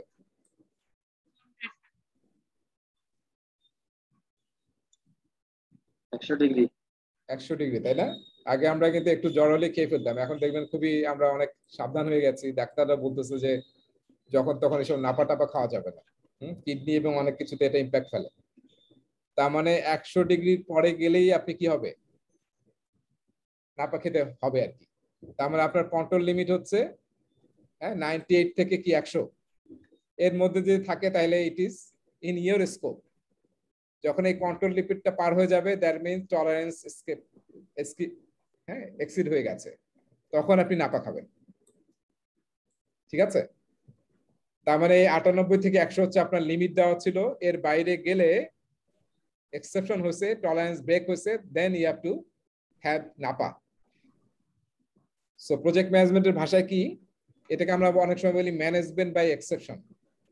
আপনাকে একটা দেখবেন যে সব জায়গায় শিডিউলের একটা বাউন্ডারি দেওয়া হয় যে অ্যাজ এ প্রজেক্ট ম্যানেজার 5% যদি শিডিউল এদিক এদিক হয় ইউ ক্যান হ্যান্ডেল দিস। যদি বাজেট 2% এদিক সেদিক হয় তাহলে এটা তোমার অথরিটির মধ্যে আছে। এভাবে কিন্তু সব জায়গায় স্কোপ, কোয়ালিটি, এরকম কিন্তু বিভিন্ন জায়গায় ম্যানেজমেন্ট আপনার কন্ট্রোল লিমিট সেট করে দেয়। এই লিমিটের মধ্যে যদি থাকে তাহলে আপনার টিমকে নিয়ে আপনি এটাকে সলভ করবেন। এই টিমের এই লিমিটের বাইরে যদি চলে যায় তার মানে টলারেন্স এক্সিড করে গেছে, তখন আমরা এটা এসকেলেট করব। এই কনসেপ্টটা থেকে কিন্তু পরীক্ষায় অনেক প্রশ্ন পাবেন আপনি। প্রজেক্ট ম্যানেজার হচ্ছে যে আসলে নিজেই অনেক প্রবলেম সলভ করবে, তাকে দেওয়াই হচ্ছে যে প্রজেক্টের সব প্রবলেম সে সলভ করবে। সবকিছু দিয়ে আপনি দৌড়ে স্পন্সরের কাছে যাবেন বা স্টেকহোল্ডারের কাছে যাবেন, এটা ঠিক হবে না। সো আপনার সেই জন্য দেওয়া হয় কন্ট্রোল লিমিটটা, এবং ওই লিমিটটা যদি এক্সিড করে তার মানে টলারেন্স ব্রেক হয়েছে, then you have to escalate. তার আগ পর্যন্ত you better try with your team to solve the problem. এখানে আর একটা ছোট্ট সূক্ষ্ম ব্যাপার আছে, যদি এটা প্রেডিক্টিভ প্রজেক্ট হয় তাহলে আপনি মেইন অথরিটি অ্যাকাউন্টেবল, আর যদি অ্যাজাইল হয় তাহলে মেইন অ্যাকাউন্টেবল কে? প্রোডাক্ট ওনার। Team. রাইট। তার মানে টিম এবং প্রোডাক্ট ওনার।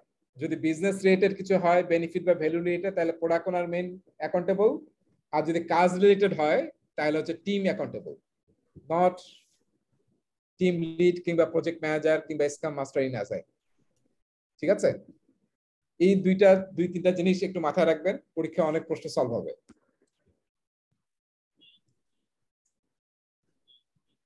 আচ্ছা, আমরা মনে হয় একটু ব্রেক নেব নাকি? যেহেতু আজকে 10টার মধ্যে ক্লাস নেব, আমরা একটু ব্রেক নিই। আমরা ব্রেক নিয়ে শুরু করছি আবার। হ্যাঁ,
ওকে, সবাই চলে এসেছি।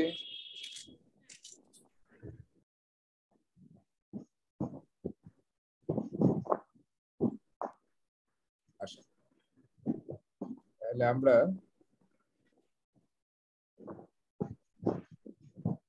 তাহলে প্রজেক্টে এরকম আসলে বাজেট, শিডিউল, কোয়ালিটি, হ্যাঁ, এবং বিভিন্ন বিষয়ে আসলে আমরা টলারেন্স সেট করি। ওটা ব্রেক করে আসলে আমরা এসকেলেট করি। তার আগ পর্যন্ত আমরা চেষ্টা করবো নিজেরা সলভ করার।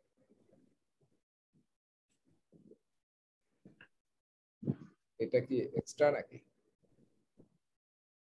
অন্য জায়গায় আছে? আচ্ছা, এখানে দেখেন চারটা ডেফিনেশন নিয়ে আমি একটু আলোচনা করব। এটা সামনে অন্য একটা জায়গাতে আসলে আছে, সেখান থেকে আমি একটু কপি করে এখানে আলোচনা করছি। যখন আসলে আমরা প্রজেক্ট নিয়ে কাজ করি, এই মাঝখানে যদি আমি প্রজেক্ট রাখি, প্রজেক্ট,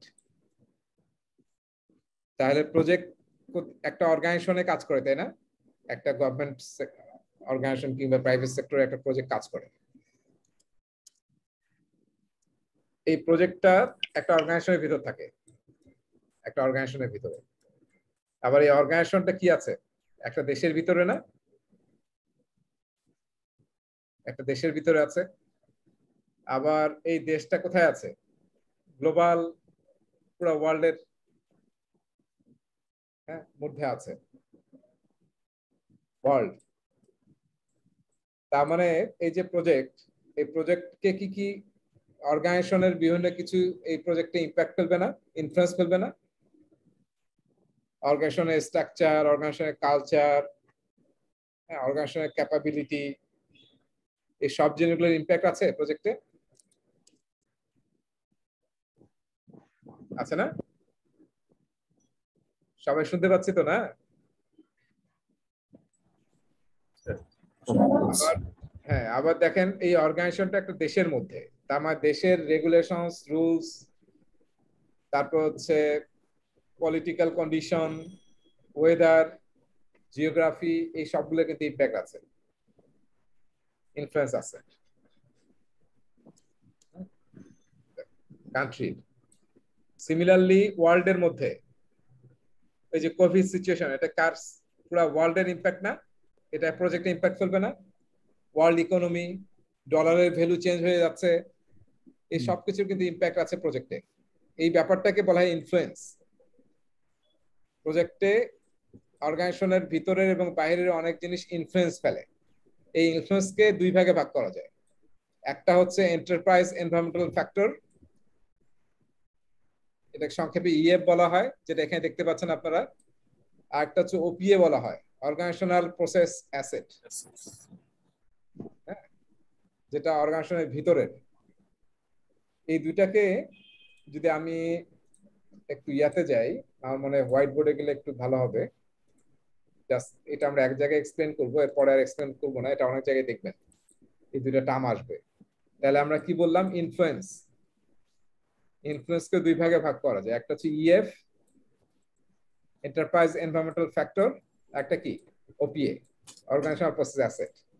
এই ইএফ কে আবার দুই ভাগে ভাগ করা যায়, একটা হচ্ছে এক্সটার্নাল এনভায়রনমেন্টাল ফ্যাক্টর, এক্সটার্নাল, যেটা সহজেই মনে রাখা, আর একটা হচ্ছে ইন্টারনাল। একটা হচ্ছে ইন্টারনাল, একটা হচ্ছে এক্সটার্নাল।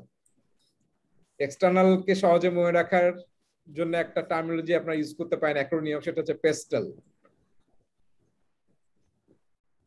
পেস্টেল, এটা এলাবোরেশন আমরা জানি, তাই না? পেস্টেলের এলাবোরেশন মনে আছে কারো? পিতে কি? পলিটিক্যাল না, ইকোনমিক। এসতে কি হবে? সোশ্যাল। টিতে কি? টেকনোলজি। তারপর আরেকটা কি আছে? লিগাল। আবার লাস্টে আরেকটা আছে ই, সেটা কি হবে? লাস্টের ইটা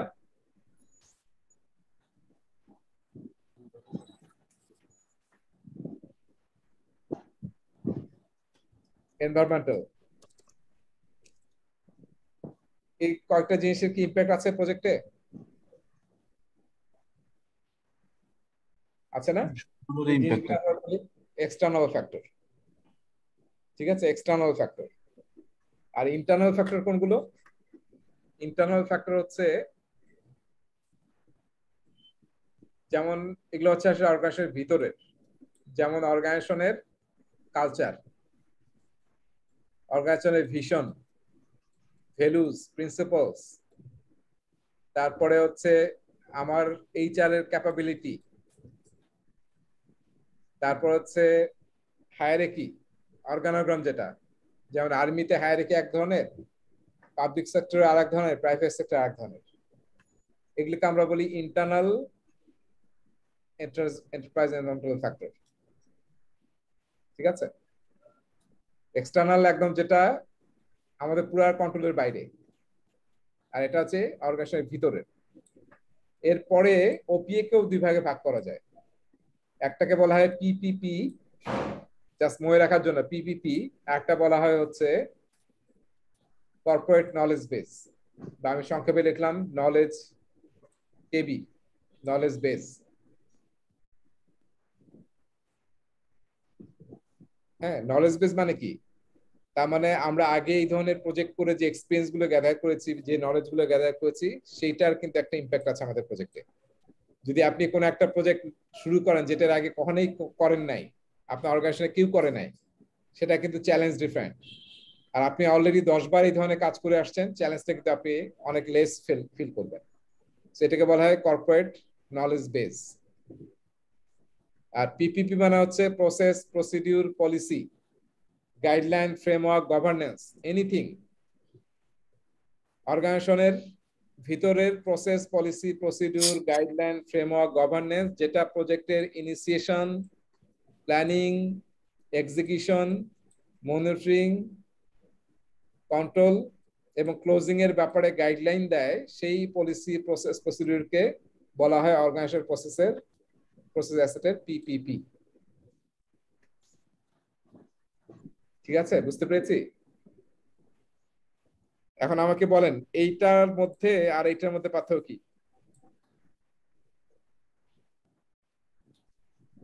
কোনো পার্থক্য আছে?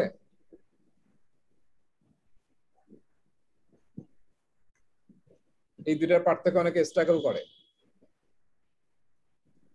একটা অর্গানাইজেশনাল, একটা একটা অর্গানাইজেশন অনেক প্রজেক্ট থাকে, ওইটা প্রজেক্টের হ্যাঁ, অংশ।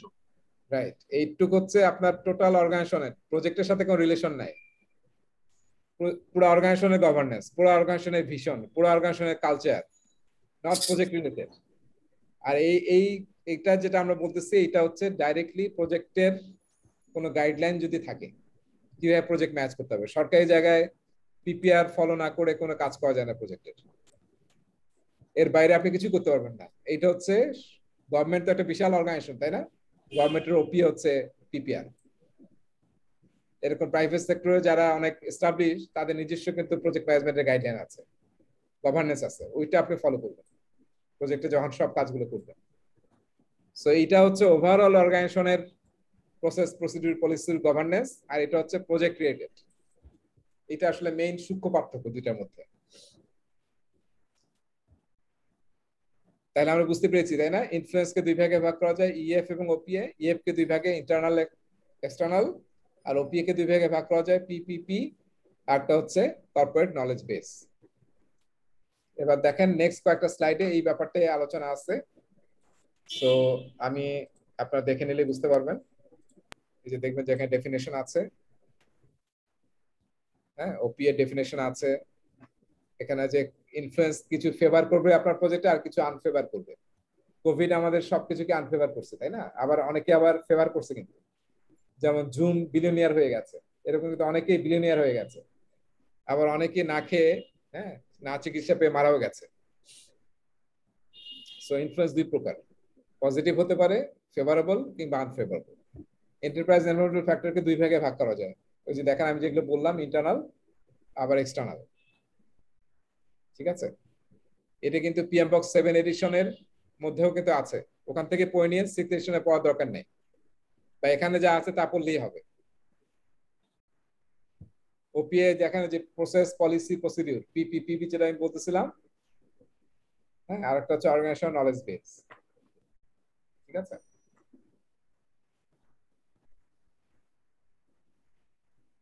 সবাই দেখতে পাচ্ছেন তো না ব্ল্যাক স্ক্রিন?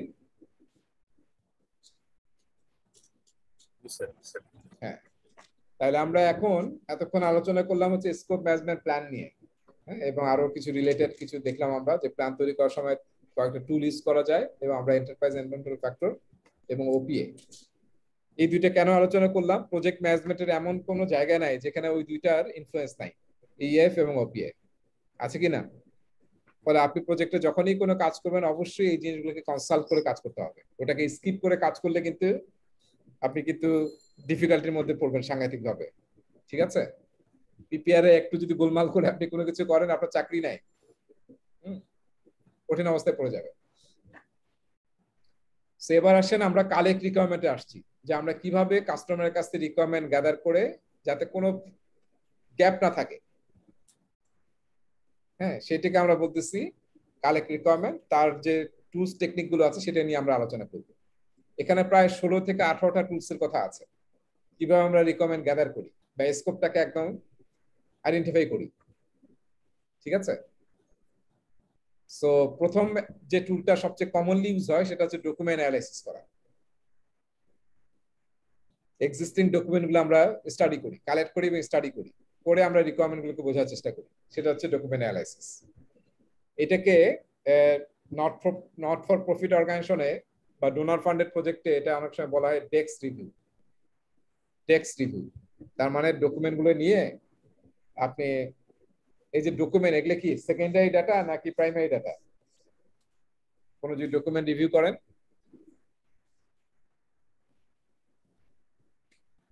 সেকেন্ডারি ডাটা না, অলরেডি কেউ কালেক্ট করে ডকুমেন্টটা লিখেছে, আপনি ওখান থেকে আসলে বোঝার চেষ্টা করতেছেন রিকোয়ারমেন্ট কি। সো রিলেটেড সমস্ত ডকুমেন্ট নিয়ে আপনি আসলে অ্যানালাইসিস করবেন। অলরাইট, তাহলে আমি রিকোয়ারমেন্ট গ্যাদার করতে পারলাম। 2 নম্বর হচ্ছে focus groups. Focus group meeting যেখানে একজন ফ্যাসিলিটেটর থাকেন এবং কিছু ফোকাস পিপলকে নিয়ে মিটিংটা করা হয়। ধরেন আমরা আজকে শুধু এইচআর এর মানুষকে নিয়ে মিটিং করব, কিংবা আজকে শুধু মেয়েদের নিয়ে মিটিং করব, মেয়েদের একটা স্পেশাল এজ গ্রুপ নিয়ে মিটিং করব। ঠিক আছে, এগুলো হচ্ছে ফোকাস গ্রুপ মিটিং। এটা থ্রুতেও কিন্তু আমরা বিভিন্ন রিকোয়ারমেন্ট গ্যাদার করি। থার্ড টেকনিক যেটা খুবই কমনলি ইউজ হয়, কোশ্চেনিয়ার এন্ড সার্ভে। আপনি সেট অফ কোশ্চেনিয়ার তৈরি করে নিয়েছেন, তার এগেইনস্টে ফিডব্যাক নিয়ে আপনি ডাটা কালেক্ট করছেন বা রিকোয়ারমেন্ট বোঝার চেষ্টা করতেছেন। এটাকে বলা হয় কোশ্চেনিয়ার এন্ড সার্ভে। যখন আমরা অনেক বড় কাস্টমার বেস থাকে বা স্টেক হোল্ডারের সংখ্যা অনেক বেশি হয়, তখন আমরা এরকম অনেক সময় মোবাইল অ্যাপ দিয়ে কিংবা ওয়েবসাইট দিয়ে আমরা এরকম সার্ভে তৈরি করে কিন্তু ডেটা কালেক্ট করি। তারপর দেখবেন যে সুমারি যেগুলো হয়, সেট কিন্তু কোশ্চেনিয়ার থাকে, সেই কোশ্চেনগুলোই কিন্তু আপনার বাসায় বাসায় গিয়ে কালেক্ট করে। এটি হচ্ছে কোশ্চেনিয়ার এবং সার্ভে। ঠিক আছে, বেঞ্চমার্কিং, ফোর্থ টুল, বেঞ্চমার্কিং। আমরা কি পড়তেছি, কিভাবে রিকোয়ারমেন্ট গ্যাদার করবো সেটা বুঝতেছি। বেঞ্চমার্কিং মানে অলরেডি কোন একটা প্রোডাক্টের বা কোনো কিছু যেটা আপনি করতে যাচ্ছেন তার অলরেডি একটা বেঞ্চমার্ক আছে, কেউ স্ট্যান্ডার্ড একটা কাজ করে রাখছে, আপনি ওই রকম দেখে বা ওর সাথে মিলাই আপনি হচ্ছে বেটার বা ওই রকম একটা প্রোডাক্ট বানাতে যাচ্ছেন। এটা হচ্ছে বেঞ্চমার্কিং করা। ঠিক আছে, এই জন্য বেঞ্চের ছবি দিয়ে দিয়েছে এখানে, যদি বেঞ্চের সাথে বেঞ্চমার্কিং কোনো রিলেশন নাই আর কি। হ্যাঁ, ইন্টারভিউ 5 নম্বর টুল। এটা মনে হয় সবচেয়ে কমন টুল। আমরা যখন কোনো রিকোয়ারমেন্ট গ্যাদার করি তখন কার সাথে কথা বলি?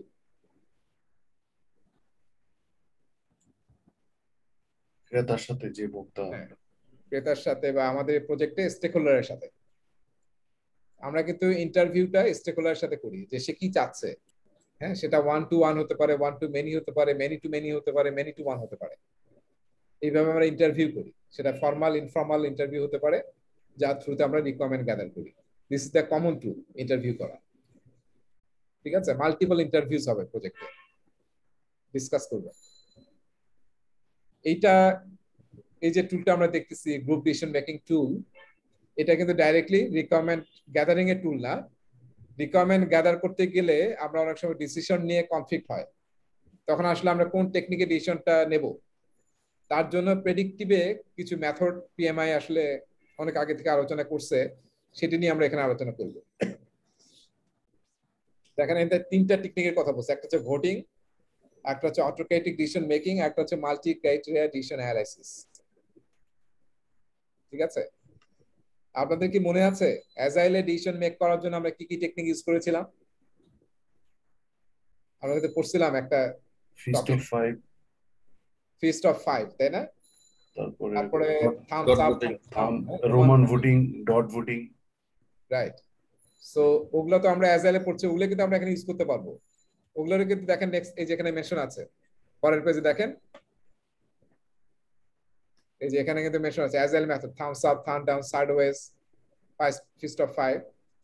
আর আমরা আসলে প্রেডিক্টিভে এখানে যা আমরা শিখছি, এই যে কালেক্ট রিকোয়ারমেন্টের বিভিন্ন টেকনিক, এটা কিন্তু সাইমালটেনিয়াসলি আমরা প্রেডিক্টিভ প্রজেক্ট ইউজ করতে পারবো। প্রোডাক্ট ব্যাকলগ যখন তৈরি করব তখন কিন্তু এই এলিসিটেশন টেকনিকগুলো ইউজ করে আমরা প্রোডাক্ট ব্যাকলগ তৈরি করতে পারি। ঠিক আছে, সো ভোটিং এর মধ্যে মেইনলি তিনটা বলেছে। দেখেন এই ভোটিং টেকনিককে তিন ভাগে ভাগ করা যায়, এটা পরের পেজে আছে। দেখেন একটা হচ্ছে ইউনানিমিটি, মেজরিটি এবং প্লুরালিটি। এটা একটু ব্যাখ্যা দরকার আছে, পরীক্ষা এখান থেকে একটা প্রশ্ন আসবে স্লাইড থেকে। ঠিক আছে, তিন ধরনের ভোটিং আমরা ইউজ করি। একটা হচ্ছে ইউনানিমিটি, এর বাংলা হচ্ছে কি? ইউনানিমিটির বাংলাটা মনে থাকে না। সর্বসম্মতিক্রমে। সর্বসম্মতিক্রমে, রাইট। তার মানে 100%, 100 জন ছিল ভোট দিচ্ছে বা 10 জন, 10 জনের মধ্যে 10 জনই কোন একটা ব্যাপারে ভোট দিয়েছে, এগ্রি করেছে। 100% যদি ভোট পান তাই তার ডিসিশন আর কিছু নাই, সর্বসম্মতিক্রমে আপনি ডিসিশন নিয়ে নিলেন। এখানে একটা ছোট্ট প্রশ্ন অনেক সময় চালাকি করে, ধরেন কোন একটা ব্যাপারে বলা হলো যে আজকে বৃষ্টি হচ্ছে, আমরা এটা ক্যারেক্ট করে যে পাইছি না, বৃষ্টি হলে আমরা ডাইনিং হলে যে টিচার থাকতো তার কাছে গিয়ে বলতাম স্যার আজকে খিচুড়ি দিয়ে। কিছু তোমরা করছো? হ্যাঁ, স্যারের কাছে গিয়ে বৃষ্টি হলেই ডাইনিং হল প্রিফেক্টকে আমরা পাঠিয়ে দিতাম যাতে দুপুরে খিচুড়ি দেয়। আচ্ছা, তো তার মানে সর্বসম্মতিক্রমে। এখানে একটু খেয়াল করেন, আমরা বললাম যে আজকে খিচুড়ি খাবো নাকি ভাত খাবো। এখন সবাই বললো যে আজকে আমরা কেউ খিচুড়ি খাবো না, কেউ খিচুড়ি খাবো না। এটা কি হবে তাইলে? এটা সর্বসম্মতিক্রমে হলো না? না, ভোটটা কিন্তু সর্বসম্মতিক্রমে হলো। পরীক্ষায় কিন্তু আপনাকে আমরা হ্যাঁ হ্যাঁ মাইন্ডসেটের তো মানুষজন পজিটিভ, সবাই ভাবে যে ইয়েস হইলে বোধহয় সর্বসম্মতিক্রমে। সবাই যদি না বলে তাও তো সর্বসম্মতিক্রমে নাই বলেছি আমরা, মানে অল পার্টিসিপেন্ট না বলেছে, সেটা কিন্তু ইউনানিমিটি। মেজরিটি মানে হচ্ছে যে আমি যদি দেখি যে 100% পাই না, সব জায়গায় ভোট এরকম 100% পাবেন না। যদি দেখা যায় যে 50% বেশি ভোট পাওয়া গেছে, তাহলে সেটা আমরা মেজরিটি টেকনিকে অ্যাপ্লাই করে ডিসিশন নিতে পারি। যে ব্যাপারে মোর দ্যান 50% ভোট পেয়েছি সেটা আমরা এগ্রি করবো, সেটা হচ্ছে মেজরিটি। যেখানে ইউনানিমিটি পাবো না তখন আমরা মেজরিটিতে যাব। প্লুরালিটি মানে যেখানে ইউনানিমিটি মেজরিটি একটাও কাজ করবে না। কিরকম সেটা? যেমন আপনি ভোট নিয়ে নিয়েছেন, কেউ 40% ভোট দিয়েছে এক সাইডে, 30% অন্য ভোট দিয়েছে, 20% অন্য ব্যাপারে দিয়েছে, 10% অন্য ব্যাপারে দিয়েছে, তাহলে আপনি কি পারবেন মেজরিটি ইউনানিমিটি এটা সলভ করতে?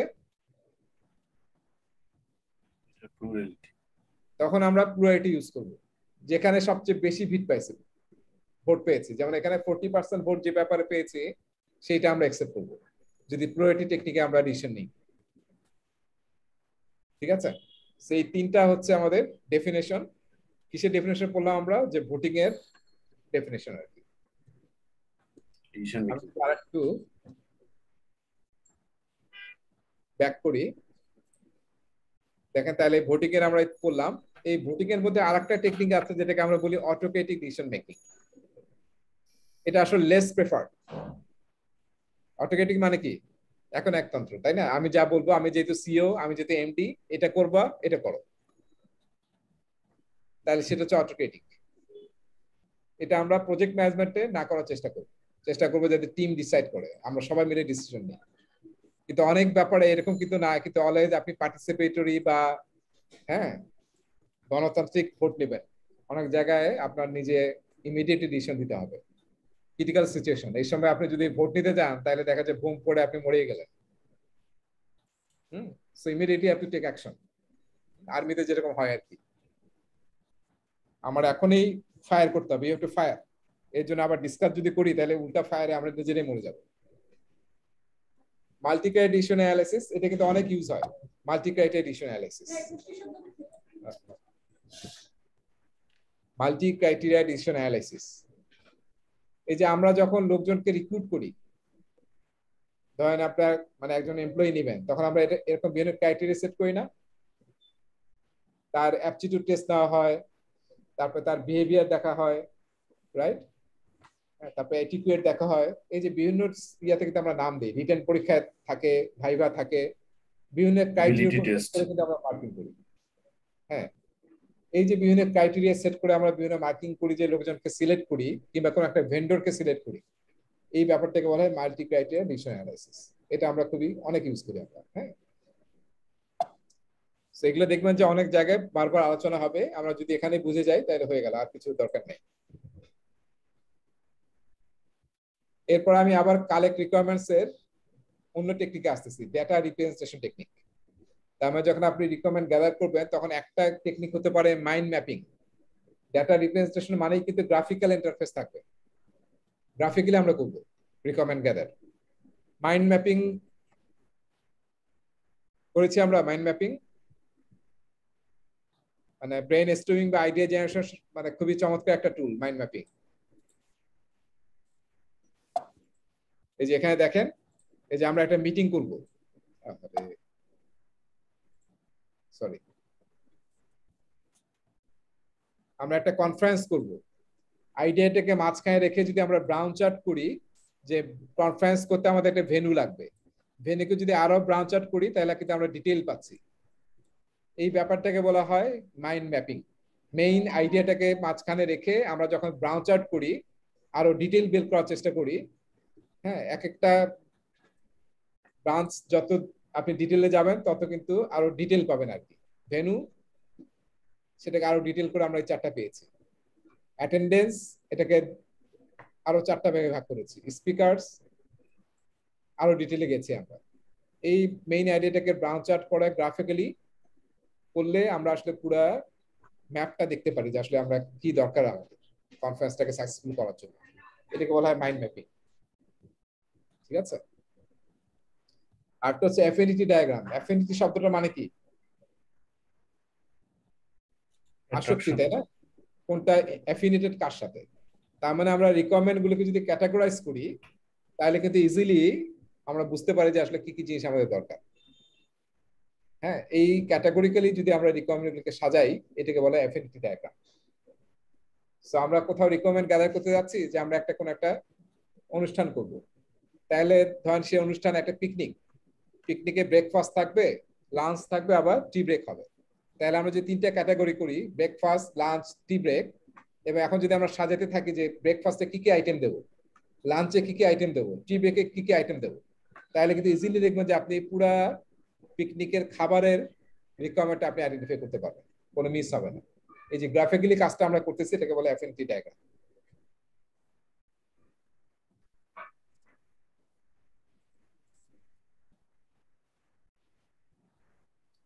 আচ্ছা, আর একটা টুল আমরা ইউজ করি অবজারভেশন। এটা প্রায় সব জায়গায় ইউজ করা হয়, অবজার্ভ করা, তাই না? রিকমেন্ড গ্যাদার করি না আমরা অবজার্ভ করে, যে কাজটা কিভাবে হচ্ছে, কাজটা কিভাবে করা হয়, এটা কিন্তু অবজার্ভ করে আমরা রিকমেন্ড গ্যাদার করতে পারি। যেমন ধরেন একজন মানে লেবারকে আপনি ফ্যাসিলিটেট করবেন যাতে লেবারের কাজগুলো সহজ হয়। এখন দেখা যাবে লেবার বলতে পারবে না যে সে কিভাবে কাজ করে, আপনি তখন বললেন ঠিক আছে তুমি মেশিনটা চালাও, চালায় দেখলে আপনি তখন বুঝতে পারবেন যে হ্যাঁ এটাকে কিভাবে করলে এখন আরো বেটার ভাবে করা যায়। এটাকে হচ্ছে অবজারভেশন বলা হয়। এই অবজারভেশনের সাথে দুইটা টার্ম একটু রিলেটেড দেখেন। একটাকে বলা হয় জব শ্যাডোয়িং, তার মানে জব শ্যাডো করে দেখাচ্ছে, তাই না? হ্যাঁ, এটা কিন্তু আমরা জব শ্যাডোয়িং কিন্তু অন্য জায়গায় ইউজ হয়। আমরা যখন কোনো কিছু শিখি তখন কিন্তু জব শ্যাডো করে শেখানো হয়। একটা পিস্তল কিভাবে চালাবো আমাদের কেউ দেখায় দেয় না, যে এইভাবে শ্যাডো করে দেখায়। সো এটা হচ্ছে জব শ্যাডোয়িং। হ্যাঁ, এটাকে আমরা বাংলাদেশে অন দা জব ট্রেনিং বলি। বা এটাকে ওয়ার্ক শ্যাডোইং বলা হয়। এর সাথে আরেকটা টার্ম আমরা সামনে গিয়ে আলোচনা করবো, সেটাকে বলে রিভার্স শ্যাডোইং, তখন আমি পরে আলোচনা করব। এখন আমরা এখানে থাকি। এরপর নেক্সট হচ্ছে কনটেক্সট ফ্যাসিলিটেটেড ওয়ার্কশপ। তার মানে এখানে একজন ফ্যাসিলিটেটর থাকবেন এবং যারা এখানে পার্টিসিপেট করবেন সবাই হ্যান্ডস অন বিভিন্ন অ্যাক্টিভিটি করে রিকোয়ারমেন্টটা আন্ডারস্ট্যান্ড করার, বোঝার চেষ্টা করবেন। এটাকে বলা হয় ফ্যাসিলিটেটেড ওয়ার্কশপ। ঠিক আছে, পরের টেকনিক হচ্ছে কনটেক্সট ডায়াগ্রাম। হ্যাঁ, কনটেক্সট ডায়াগ্রাম মানে ছবি আঁকা, কনটেক্সটটাকে বোঝার চেষ্টা করা। এই ছবি আঁকার সময় আমরা কি করি, মানে কি কি প্রসেস আছে, কি কি ইউজার, অ্যাক্টর, কি কি সিস্টেমের সাথে কানেক্টেড এবং তাদের মধ্যে রিলেশনটা কি, এটা যখন আমরা ছবি আঁকি তখন কিন্তু আমাদের বোঝা সহজ হয় যে এখানে আসলে কি কি রিকোয়ারমেন্ট আছে। যেমন দেখেন এখানে একটা এক্সাম্পল দিয়েছে যে আমরা একটা এইচআর ট্যালেন্ট ম্যানেজমেন্ট সিস্টেম বানাতে চাই। তাহলে দেখেন বাম সাইডে আসলে আমাদের ইন্টারনাল ইউজাররা কাজ করতেছে। বাম সাইডটা খেয়াল করেন যে আমাদের অর্গানাইজেশনে হায়ারিং ম্যানেজার্স, ইন্টারনাল বিভিন্ন অ্যাসোসিয়েট এবং আমাদের ফুল টাইম স্টাফ, তাদের কিন্তু সিভি এবং তাদের ডিটেলটা কিন্তু আমাদের ডেটাবেসে থাকবে। আবার আমরা যখন একটা জব পোস্ট দেবো, আমাদের এই যে রিলেশনটা দেখেন, জব পোস্টিং দিলে ইন্টারনাল লোকজনই কিন্তু জানবে। আমরা নিশ্চয়ই জানি যে এখন প্রায় সব অর্গানাইজেশনেই ইন্টারনালি কিন্তু সবার আগে জবটা পোস্ট করা হয়। অন্য ডিপার্টমেন্ট থেকে যদি কেউ অ্যাপ্লাই করতে চায় বা অন্য কেউ, তারা কিন্তু অ্যাপ্লাই করতে পারে। এই যে এটা একটা ইন্টারাকশন। ঠিক আছে, আর বাইরে যারা এক্সটার্নাল তারা কিন্তু আমরা এই সিস্টেমের সাথে কিভাবে কমিউনিকেট করবে সেটা আমরা কিন্তু দেখাচ্ছি। এখানে বিভিন্ন অ্যাক্টর আছে, তাদের রিলেশনশিপ এবং সিস্টেমস। এইভাবে যদি আমরা কনটেক্সটটা ড্র করি তাহলে কিন্তু আন্ডারস্ট্যান্ডিংটা ক্লিয়ার হয়। আমরা বলি না ছবি আঁকা কি, যে থাউজেন্ডস, তাই না, thousands time better then picture is thousands time better দেন কি রাইটিং, নাকি যেন একটা আছে। তো সেই ব্যাপারটা হচ্ছে এটা। এরপর নেক্সট যেটা টেকনিক, এটা আরেকটা এক্সাম্পল আছে, দেখবেন কনটেক্সট ডায়াগ্রাম স্টুডেন্ট ম্যানুয়ালে আছে। ইউনিভার্সিটির সাথে বিভিন্ন সেক্টরের communication technique, story boarding, illustration করে, হ্যাঁ, ভিজুয়াল এবং ইলাস্ট্রেট করে, ইমেজ ইউজ করে যদি আমরা কোনো রিকোয়ারমেন্ট গ্যাদার করি সেটাকে বলা হয় স্টোরি বোর্ডিং। স্টোরি বোর্ডিং সবচেয়ে কোথায় ইউজ হয় কেউ বলতে পারবেন? স্টোরি বোর্ডিং ছবি এঁকে বিভিন্ন ক্যারেক্টার, বাচ্চাদের কার্টুন, হ্যাঁ, বাচ্চাদের বাচ্চাদের বই, শিখাতে, তাই না, comics বাচ্চাদের এ। শিখাতে। তারপরে আমরা যত মুভি দেখি, সেটা অ্যানিমেশন হোক বা নর্মাল ইয়া হোক, সব জায়গায় কিন্তু দৃশ্যগুলো কি হবে এটা কিন্তু ছবি আঁকা হয়, তাই না? আপনার নিশ্চয়ই সত্যজিতের দেখবেন যে সত্যজিৎ রায় যখন কোনো দৃশ্য করতেন, উনি যেহেতু আর্টিস্টও ছিলেন, উনি কিন্তু ছবি এঁকে ফেলতেন। ওইটাই কিন্তু পরে আবার ক্যামেরার সামনে নিয়ে আসতেন। সেটা হচ্ছে স্টোরি বোর্ডিং, যেটা সিনেমাটোগ্রাফিতে, তারপরে মিডিয়াতে অনেক বেশি ইউজ হয়। প্রোটোটাইপিং, এটা আইটি এবং প্রায় সব জায়গায় ইউজ হয়। কনস্ট্রাকশন, সিভিল ইঞ্জিনিয়ারিং সব জায়গায় প্রোটোটাইপিং ইউজ হয়। স্যাম্পল তৈরি করা, ফুল ফাংশনাল না, স্যাম্পল তৈরি করে দেখানো যে এটা এরকম হবে। যখন ওইটা এগ্রি করবে কাস্টমার, তখন আসলে আমরা মেইন ডেভেলপমেন্টে যাব। এটাকে বলা হয় প্রোটোটাইপিং, স্যাম্পল তৈরি করা, নমুনা। সবাই বুঝতে পেরেছি? আমরা প্রায় 16টা টুল টেকনিকের মতো দেখলাম। কারো কোনো প্রশ্ন আছে? এই প্রতিটা টুল বোঝাটা ইম্পর্টেন্ট, ডেফিনেশন মনে রাখার কোনো দরকার নেই। যদি বোঝেন তাইলে হবে। পরীক্ষায় বিভিন্ন প্রশ্নের মধ্যে এরকম আসবে আর কি, ডেফিনেশন থেকে আসবে না, জাস্ট বিভিন্ন জায়গায় আসবে প্রশ্ন। তাহলে আমরা এই যে টুলস টেকনিক গুলো দেখলাম, এটা ইউজ করে আমরা কি তৈরি করব? রিকোয়ারমেন্ট ডকুমেন্টেশন তৈরি করব। ঠিক আছে, কাস্টমারের কাছ থেকে এই সমস্ত টেকনিক ইউজ করে রিকোয়ারমেন্ট গ্যাদার করব। এখন আমাকে একটা প্রশ্ন অ্যান্সার বলেন যে আমরা যে 16টা টেকনিক দেখলাম, আপনার সব প্রজেক্টটিকে 16টা ফিট করা যাবে? সব প্রজেক্টে 16টা ইউজ করতে পারবেন, নাকি বিভিন্ন প্রজেক্টে বিভিন্ন কনটেক্সটে আপনি বিভিন্ন ইউজ করবেন? কনটেক্সট অনুযায়ী ইউজ প্রজেক্ট হবে। ওয়াইজ কনটেক্সট অনুযায়ী আপনি ইউজ করবেন। এখানে পিএমএ আসলে গ্লোবালি যতগুলো পেয়েছে, 7 এর দেখবেন আরো কিছু বেশি আছে, আরো নতুন অনেক টুল আসছে। সো সবগুলোকে পিএমএ আসলে ডিসকাস করছে। এখন আপনি এটাকে টেইলর করে আপনার প্রজেক্টে যেটা লাগবে সেটা আপনি ইউজ করবেন। যেমন আমরা আইটিতে প্রোটোটাইপ খুবই বেশি ইউজ করি, প্রোটোটাইপ ইউজ করি, অনেকগুলো ইউজ করি। তারপরে ডকুমেন্ট স্টাডি করা হয়, ইন্টারভিউ নেওয়া হয়। হ্যাঁ, আপনি ইঞ্জিনিয়ারিং প্রজেক্টে দেখবেন আবার অন্য ধরনের কিছু হয়তো ইউজ করা হয়। তারপর নতুন একটা ইনোভেটিভ কিছু করবেন, তখন হয়তো আপনি যে মাইন্ড ম্যাপিং ইউজ করবেন। সো এটা আপনি কনটেক্সটের উপর ইউজ করবেন। সেগুলোকে ইউজ করে আমরা রিকমেন্ড গ্যাদার করে রিকমেন্ড ডকুমেন্টেশন তৈরি করব। রিকমেন্ড ডকুমেন্টেশন তৈরি করার হ্যাঁ একটা সুন্দর একটা ইয়ে দিয়েছে, যখন আপনি রিকমেন্ড গ্যাদার করবেন তখন যাতে এই ধরনের টাইপস অফ রিকমেন্ড যাতে মিস না হয়। দেখেন একটু, এক নম্বর হচ্ছে বিজনেস রিকমেন্ড, বিজনেস কি চাচ্ছে সেই রিলেটেড সমস্ত রিকমেন্ড আপনি গ্যাদার করছেন কিনা, গ্যাদার করে এই সেকশনে আপনি সেটা লেখেন বিজনেস রিকমেন্ডস। স্টেকহোল্ডারের কাছ থেকে, বিভিন্ন স্টেকহোল্ডার গ্রুপ এবং স্টেকহোল্ডারের কাছ থেকে যে ধরনের রিকোয়ারমেন্ট পেয়েছেন সেগুলো এই ক্যাটাগরিতে লিখে রাখেন। তারপরে কোয়ালিটি রিলেটেড রিকোয়ারমেন্ট কি কি ছিল, কাস্টমার যে চাচ্ছে হ্যাঁ বিভিন্ন প্রোডাক্ট সার্ভিস আউটপুট, সেগুলোর কি কি কোয়ালিটি ক্রাইটেরিয়া আছে। যেমন কাস্টমার বলছে যে এত গ্রেডের লোহা দিতে হবে, কিংবা বিএসআরএম এর হ্যাঁ লোহা ইউজ করবেন, এগুলো হচ্ছে কোয়ালিটি রিকোয়ারমেন্ট। সেই রিকোয়ারমেন্ট গুলো অবশ্যই ফুলফিল করতে হবে, গ্যাদার করতে হবে এবং সেটা অবশ্যই ফুলফিল করতে হবে। তারপরে দেখেন সলিউশন রিকোয়ারমেন্ট, আপনি যে সলিউশনটা বানাচ্ছেন তার কিন্তু দুই ধরনের রিকোয়ারমেন্ট থাকে, ফাংশনাল, একটা হচ্ছে নন ফাংশনাল। ফাংশনাল মানে কি, যেটা ডাইরেক্টলি হ্যাঁ যেমন আপনি একটা এইচআর সিস্টেম অ্যাকাউন্টিং সিস্টেম বানাবেন, তাহলে কি হবে, ডেবিট ক্রেডিট করতে হবে, ট্রায়াল ব্যালেন্স করতে হবে, পোস্টিং দেওয়া যাবে, হ্যাঁ তারপর বিভিন্ন রিপোর্ট জেনারেট হবে, এগুলো হচ্ছে ফাংশনাল রিকোয়ারমেন্ট।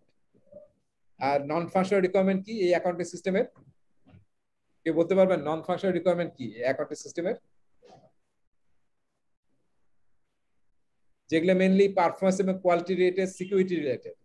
যেমন এই অ্যাকাউন্টিং সিস্টেম যাতে এরকম না হয় সিকিউরিটি কোনো হোল থাকে, অন্যরা ডাটা নিয়ে গেল, বা আমার স্যালারি স্টেটমেন্ট কারো জানার কথা না কিন্তু সবাই জেনে যাচ্ছে, তার মানে সিকিউরিটি, তারপরে পারফরম্যান্স, মেইনটেনেবিলিটি, অ্যাকাউন্টেবিলিটি, হ্যাঁ তারপর হচ্ছে স্কেলেবিলিটি, সার্ভিসেবিলিটি, এই জিনিসগুলোকে আমরা বলেছি নন ফাংশনাল রিকোয়ারমেন্টস। ঠিক আছে, একটু সবাই একটু মনে রাখি নন ফাংশনাল রিকোয়ারমেন্ট। দেখেন এখানে এক্সাম্পল আছে, এটা কিন্তু অনেক সময় কাস্টমার, বেশিরভাগ ক্ষেত্রে কাস্টমার কিন্তু বলতে পারবে না, কারণ কাস্টমার তার টেকনিক্যাল গাই না। সো আপনাকে কিন্তু এটা ফাইন্ড আউট করতে হবে যে আসলে কি কি রিকোয়ারমেন্ট দিলে এই যে সলিউশনটা আমরা বানাচ্ছি তার ফাংশনাল সবকিছু যাতে ঠিক থাকে, রিলায়েবিলিটি, সিকিউরিটি, পারফরম্যান্স, সেফটি, ঠিক আছে, সাপোর্টেবিলিটি, রিটেনশন, পার্টস কিভাবে করবেন, ডেটা, এই সব কিছু কিন্তু আপনাকে নন ফাংশনাল রিকোয়ারমেন্টে ক্যাপচার করতে হবে, যেটা মোস্ট অফ দ্য টাইম কাস্টমারের কাছ থেকে কিন্তু আসবে না। তারপরে যে প্রজেক্ট রিকোয়ারমেন্ট গুলোকে গ্যাদার করতে হবে, কোনো কনস্ট্রেন্ট আছে কিনা, মাইলস্টোন আছে কিনা, সময়ের কোনো গাইডলাইন আছে কিনা, এই জিনিসগুলো হচ্ছে প্রজেক্ট রিকোয়ারমেন্টস। আর এইটা খেয়াল করেন, এটা খুব ইম্পর্টেন্ট রিকোয়ারমেন্ট, এটা আমি অনেক প্রজেক্টে দেখেছি এটা মিস হয়। ট্রানজিশন এন্ড রেডিনেস রিকোয়ারমেন্ট, এটা কি জিনিস বলেন তো?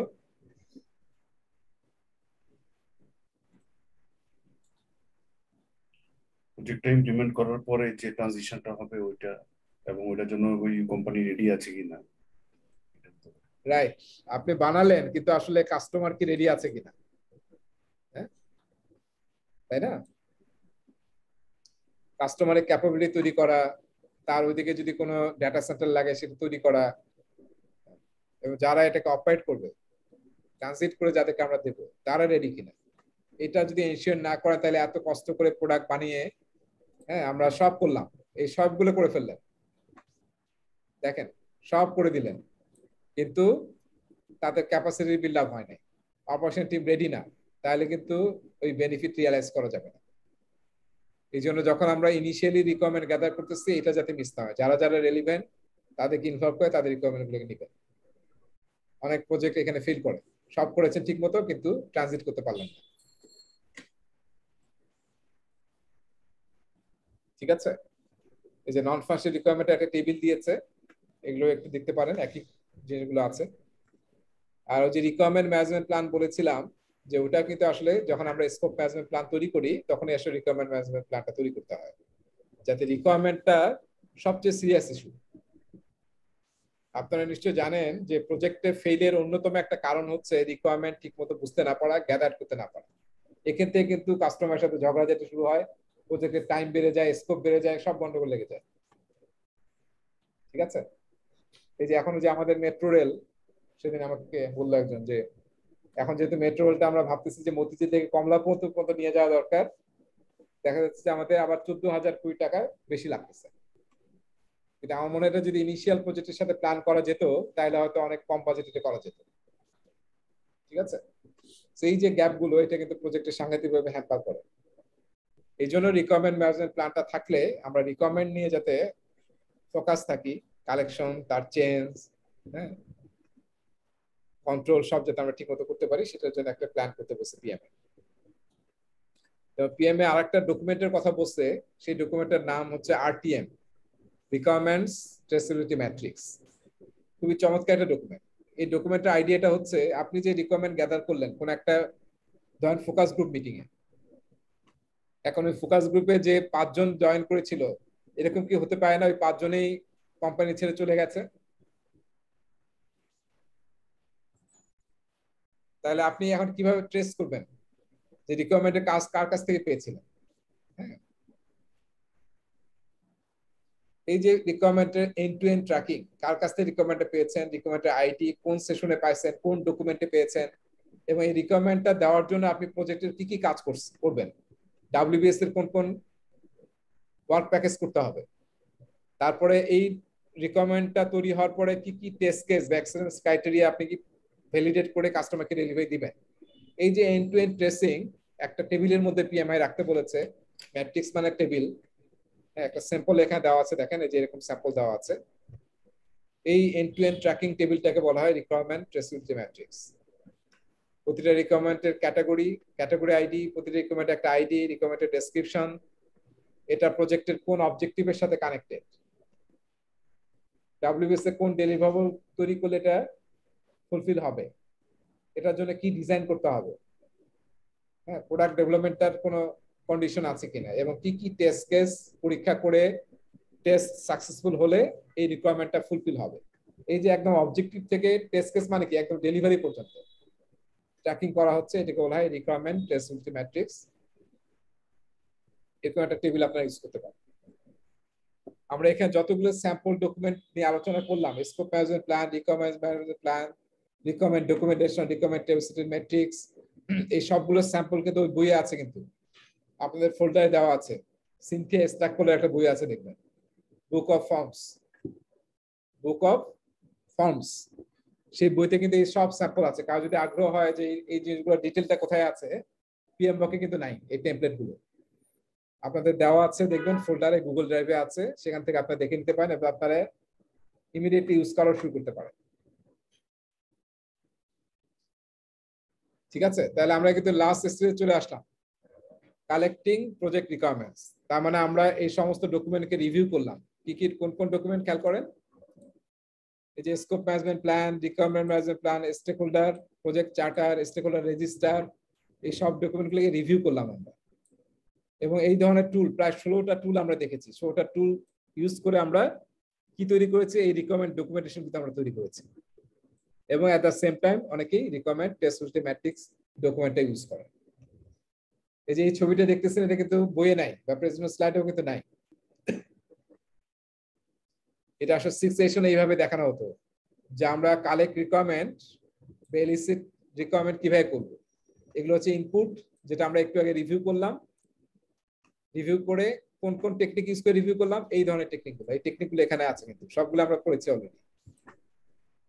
এই ইনপুটের উপরে এই টুল টেকনিকগুলো অ্যাপ্লাই করে আমরা এই আউটপুটগুলোকে তৈরি করেছি। মেইন আউটপুট হচ্ছে রিকোয়ারমেন্ট ডকুমেন্টেশন, এটা হচ্ছে মেইন আউটপুট। আর এক্সট্রা একটা ইউজ করতে পারেন traceability matrix. So requirement gather হয়ে গেল। নেক্সট স্টেপ কি? প্রজেক্ট স্কোপ স্টেটমেন্ট তৈরি করা। তার মানে কাস্টমার, খেয়াল করে দেখেন, কাস্টমার যে রিকোয়ারমেন্ট গুলো চাইলো, আপনি যদি একটা টেবিল দেখাই এখানে, ধরেন কাস্টমার রিকোয়ারমেন্ট চাইলো এরকম, 1 নম্বর রিকোয়ারমেন্ট হচ্ছে এইটা, 2 নম্বর রিকোয়ারমেন্ট এইটা, 3 নম্বর রিকোয়ারমেন্ট এইটা। এখন এই রিকোয়ারমেন্টকে ডেলিভারি দেওয়ার জন্য আপনি যে কাজগুলো করবেন, যেমন যদি বাড়ি হয় তাহলে আপনি আর্কিটেকচার ডিজাইন করবেন, স্ট্রাকচার ডিজাইন করবেন, আপনি পাইলিং করবেন, আপনি ফাউন্ডেশন করবেন, এগুলি হচ্ছে আপনার স্কোপ অফ ওয়ার্ক। হ্যাঁ, স্কোপ অফ ওয়ার্ক আপনার। ঠিক আছে, এই দুইটা মিলেই আমরা আসলে বলি হচ্ছে প্রজেক্ট স্কোপ স্টেটমেন্ট। এটি কিন্তু আমাদের ফাইনাল ডকুমেন্ট। এটা আমরা অনেকেই সাজেস্ট করে যে এটা কাস্টমার কাকে দিয়ে অ্যাপ্রুভ করাই নেবে, যে এটা অ্যাপ্রুভ ডকুমেন্ট, তুমি এটা চাইছো, এটার জন্য আমি এই কাজ করব এবং তোমাকে আমি এটা ডেলিভারি দেব। এটা কাস্টমার এগ্রি করলে দেন আমরা কাজ করা শুরু করব। ঠিক আছে, সেইখানে আবার প্রতিটার সাথে থাকবে হচ্ছে এক্সেপ্টেন্স ক্রাইটেরিয়া। মেজর কি ডেলিভারেবল এবং প্রতিটার সাথে এক্সেপ্টেন্স ক্রাইটেরিয়া থাকবে, যাতে কাস্টমার আবার অ্যাজাইলে কি মনে আছে এক্সেপ্টেন্স ক্রাইটেরিয়ার সাথে কি মেইনটেইন করা হতো অ্যাজাইলে? ডেফিনেশন অফ ডান, হ্যাঁ, definition of done, definition of ready এবং অ্যাকসেপ্টেন্স ক্রাইটেরিয়া, তিনটা কিন্তু ইউজ করে। আর টেকনিশিয়াল প্রজেক্টে কিন্তু আমরা এই প্রতিটা স্কোপের সাথে আমরা অ্যাকসেপ্টেন্স ক্রাইটেরিয়া মেইনটেইন করি। সো এটা কোনো যায় আসে না, আপনি অ্যাকসেপ্টেন্স ক্রাইটেরিয়া করতে পারেন কিংবা ট্রেডিশনাল প্রজেক্টে আপনি ডেফিনেশন অফ ডানও ইউজ করতে পারেন, কোনো সমস্যা নেই। আমরা যেহেতু দুইটাই শিখলাম, আপনি যেটা ইচ্ছে অ্যাপ্লাই করেন বেসড অন ইওর কনটেক্সট। তাহলে এটা করে আমরা কি করতেছি,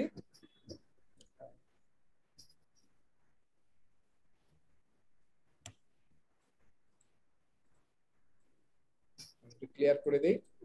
তাহলে আমরা প্রজেক্ট স্টেটমেন্ট স্কোপ স্টেটমেন্টটা তৈরি করব। এখানে জাস্ট একটা স্নিপেট অফ স্যাম্পল দেওয়া আছে, কিন্তু যদি আপনার স্যাম্পল দেখতে চান তাহলে মেইনলি দেখতে হবে ইয়াতে সিনথিয়া স্ট্রাকচারাল বই। এই জিনিসটা মনে রাখবেন যে অ্যাকসেপ্টেন্স ক্রাইটেরিয়াটা থাকে হচ্ছে স্কোপ স্টেটমেন্টে, খুব ইম্পর্টেন্ট এই বিষয়টা। ঠিক আছে, ট্রেডিশনাল প্রজেক্টে অ্যাকসেপ্টেন্স ক্রাইটেরিয়া কোথায় থাকে? স্কোপ স্টেটমেন্টে। আর অ্যাজাইলে কোথায় থাকে? ইউজার স্টোরি, ইউজার স্টোরির পিছনে আমরা লিখি ইউজার ব্যাক স্টোরি। সাইডে। ঠিক আছে, এই দুইটা জিনিস এটা মনে রাখবেন, পরীক্ষার জন্য ইম্পর্টেন্ট একটু। স্কোপ যখন স্টেটমেন্ট আমরা ফাইনালি তৈরি করব তখন আসলে এই টুলগুলো ইউজ করতে বলছি। এক্সপার্ট জাজমেন্ট যেটা আমরা আগে আলোচনা করেছি, যে বিজ্ঞজনের আপনি সাজেশন নেবেন, সেটা আপনি ইউজ করবেন। হ্যাঁ, আর তারপর হচ্ছে ফ্যাসিলিটেশন টেকনিক ইউজ করবেন, যেটা আমরা যে একটু আগে বললাম ফ্যাসিলিটেশন ওয়ার্কশপ, সেটা ইউজ করতে পারেন। Multi criteria decision analysis already আমরা করেছি।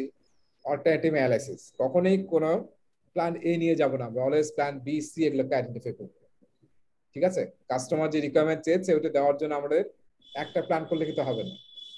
যেমন আমরা প্ল্যান করলাম কাস্টমারের বিয়ে অনুষ্ঠান হবে, এখন আমি বললাম যে আমার হোটেলের ছাদে হবে বা মাঠে হবে, কে দেখা গেল প্রচন্ড বৃষ্টি হলো। হ্যাঁ, তাহলে কি হবে, যাতে আপনার ব্যাকআপ কিছু প্ল্যান থাকে, এগুলো কিন্তু থাকতে হবে, যে আপনার তাহলে ভিতরে যাতে 200 জনের বা 500 জনের সিটিং অ্যারেঞ্জমেন্ট থাকে। প্রোডাক্ট অ্যানালাইসিস, এই টুলটা একটু খেয়াল করে দেখেন, এটা একটু বিশেষভাবে একটু খেয়াল রাখতে হবে আপনাদের। প্রোডাক্ট অ্যানালাইসিস এই টুলটা বা এই টেকনিকটা ইউজ হয় যে প্রজেক্টের আউটপুট হচ্ছে প্রোডাক্ট।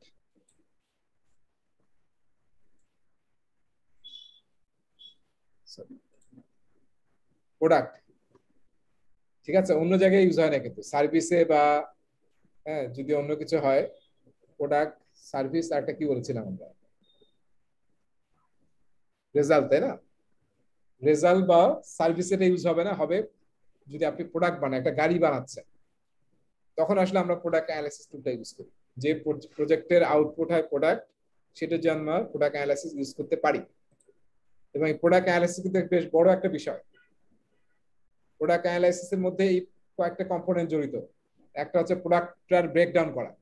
ধরেন আপনি একটা গাড়ি বানাবেন, গাড়ির প্রোডাক্ট ব্রেকডাউন মানে কি, বডি, ইঞ্জিন, হুইল, তারপরে শিট, এগুলো হচ্ছে আপনার প্রোডাক্ট ব্রেকডাউন।